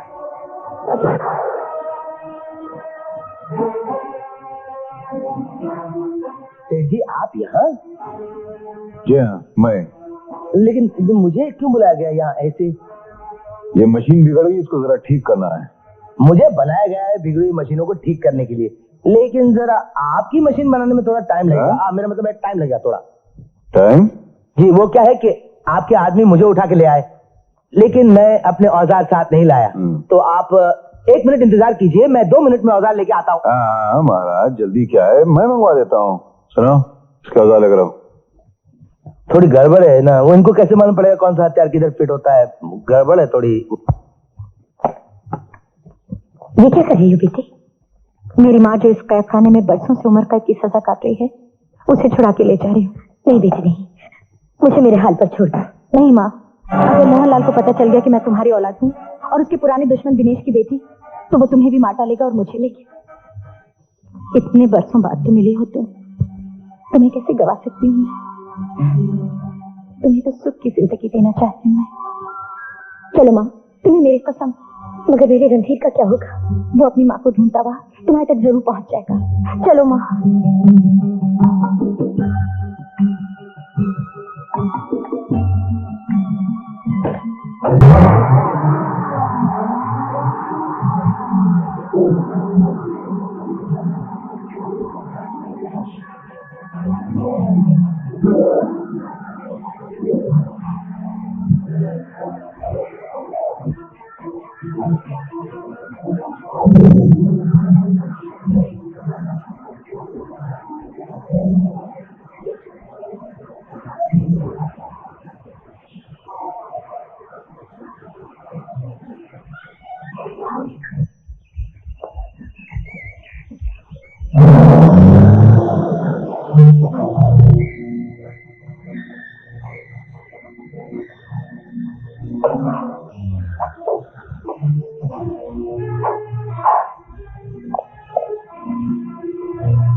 तुम्हें तो मैं अपना वफादार समझा था और तुमने अपने गद्दारी के दांतों से मुझी को काटने की कोशिश की।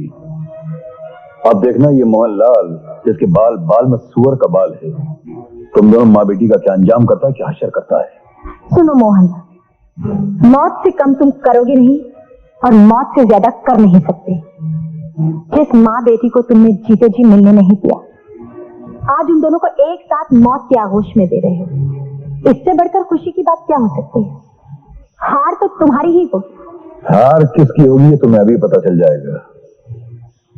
ये तुम माँ बेटी के लिए मैं तोहफा लाया हूं। मुझे यहां से जाने में 10 मिनट लगेंगे और इसे फटने में भी 10 मिनट लगेंगे। 10 मिनट बाद यहाँ एक धमाका होगा। जब तुम्हारी आंख खुलेगी तो सामने भगवान खड़ा होगा। प्रार्थना कर लो।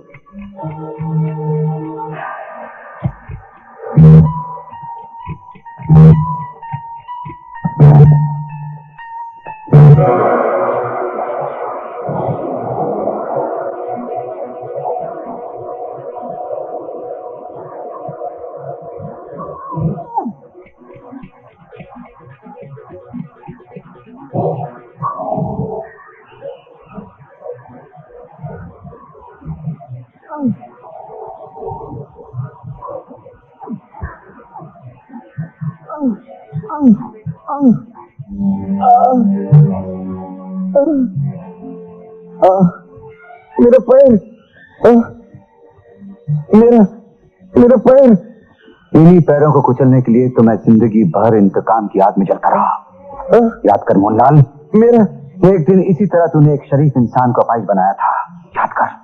क्या याद करूं? याद कर जगदीश बाबू को। अपनी याददाश्त पर तुझसे तुम्हारा क्या संबंध है? संबंध? अरे संबंध मेरे खून का है, मेरी आत्मा का है। मैं उसका बेटा हूं। बेटा? तुम उसके बेटे हो? हाँ बेटा, इसीलिए आज मैंने तुझे अपाहिज बनाकर अपने पिता का बदला ले लिया है। नहीं, मुझे माफ कर दो, माफ कर दो, मुझे माफ कर दो।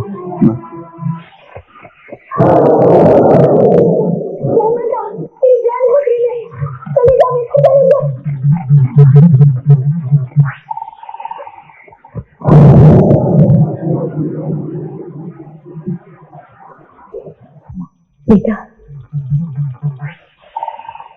माँ, बेटा,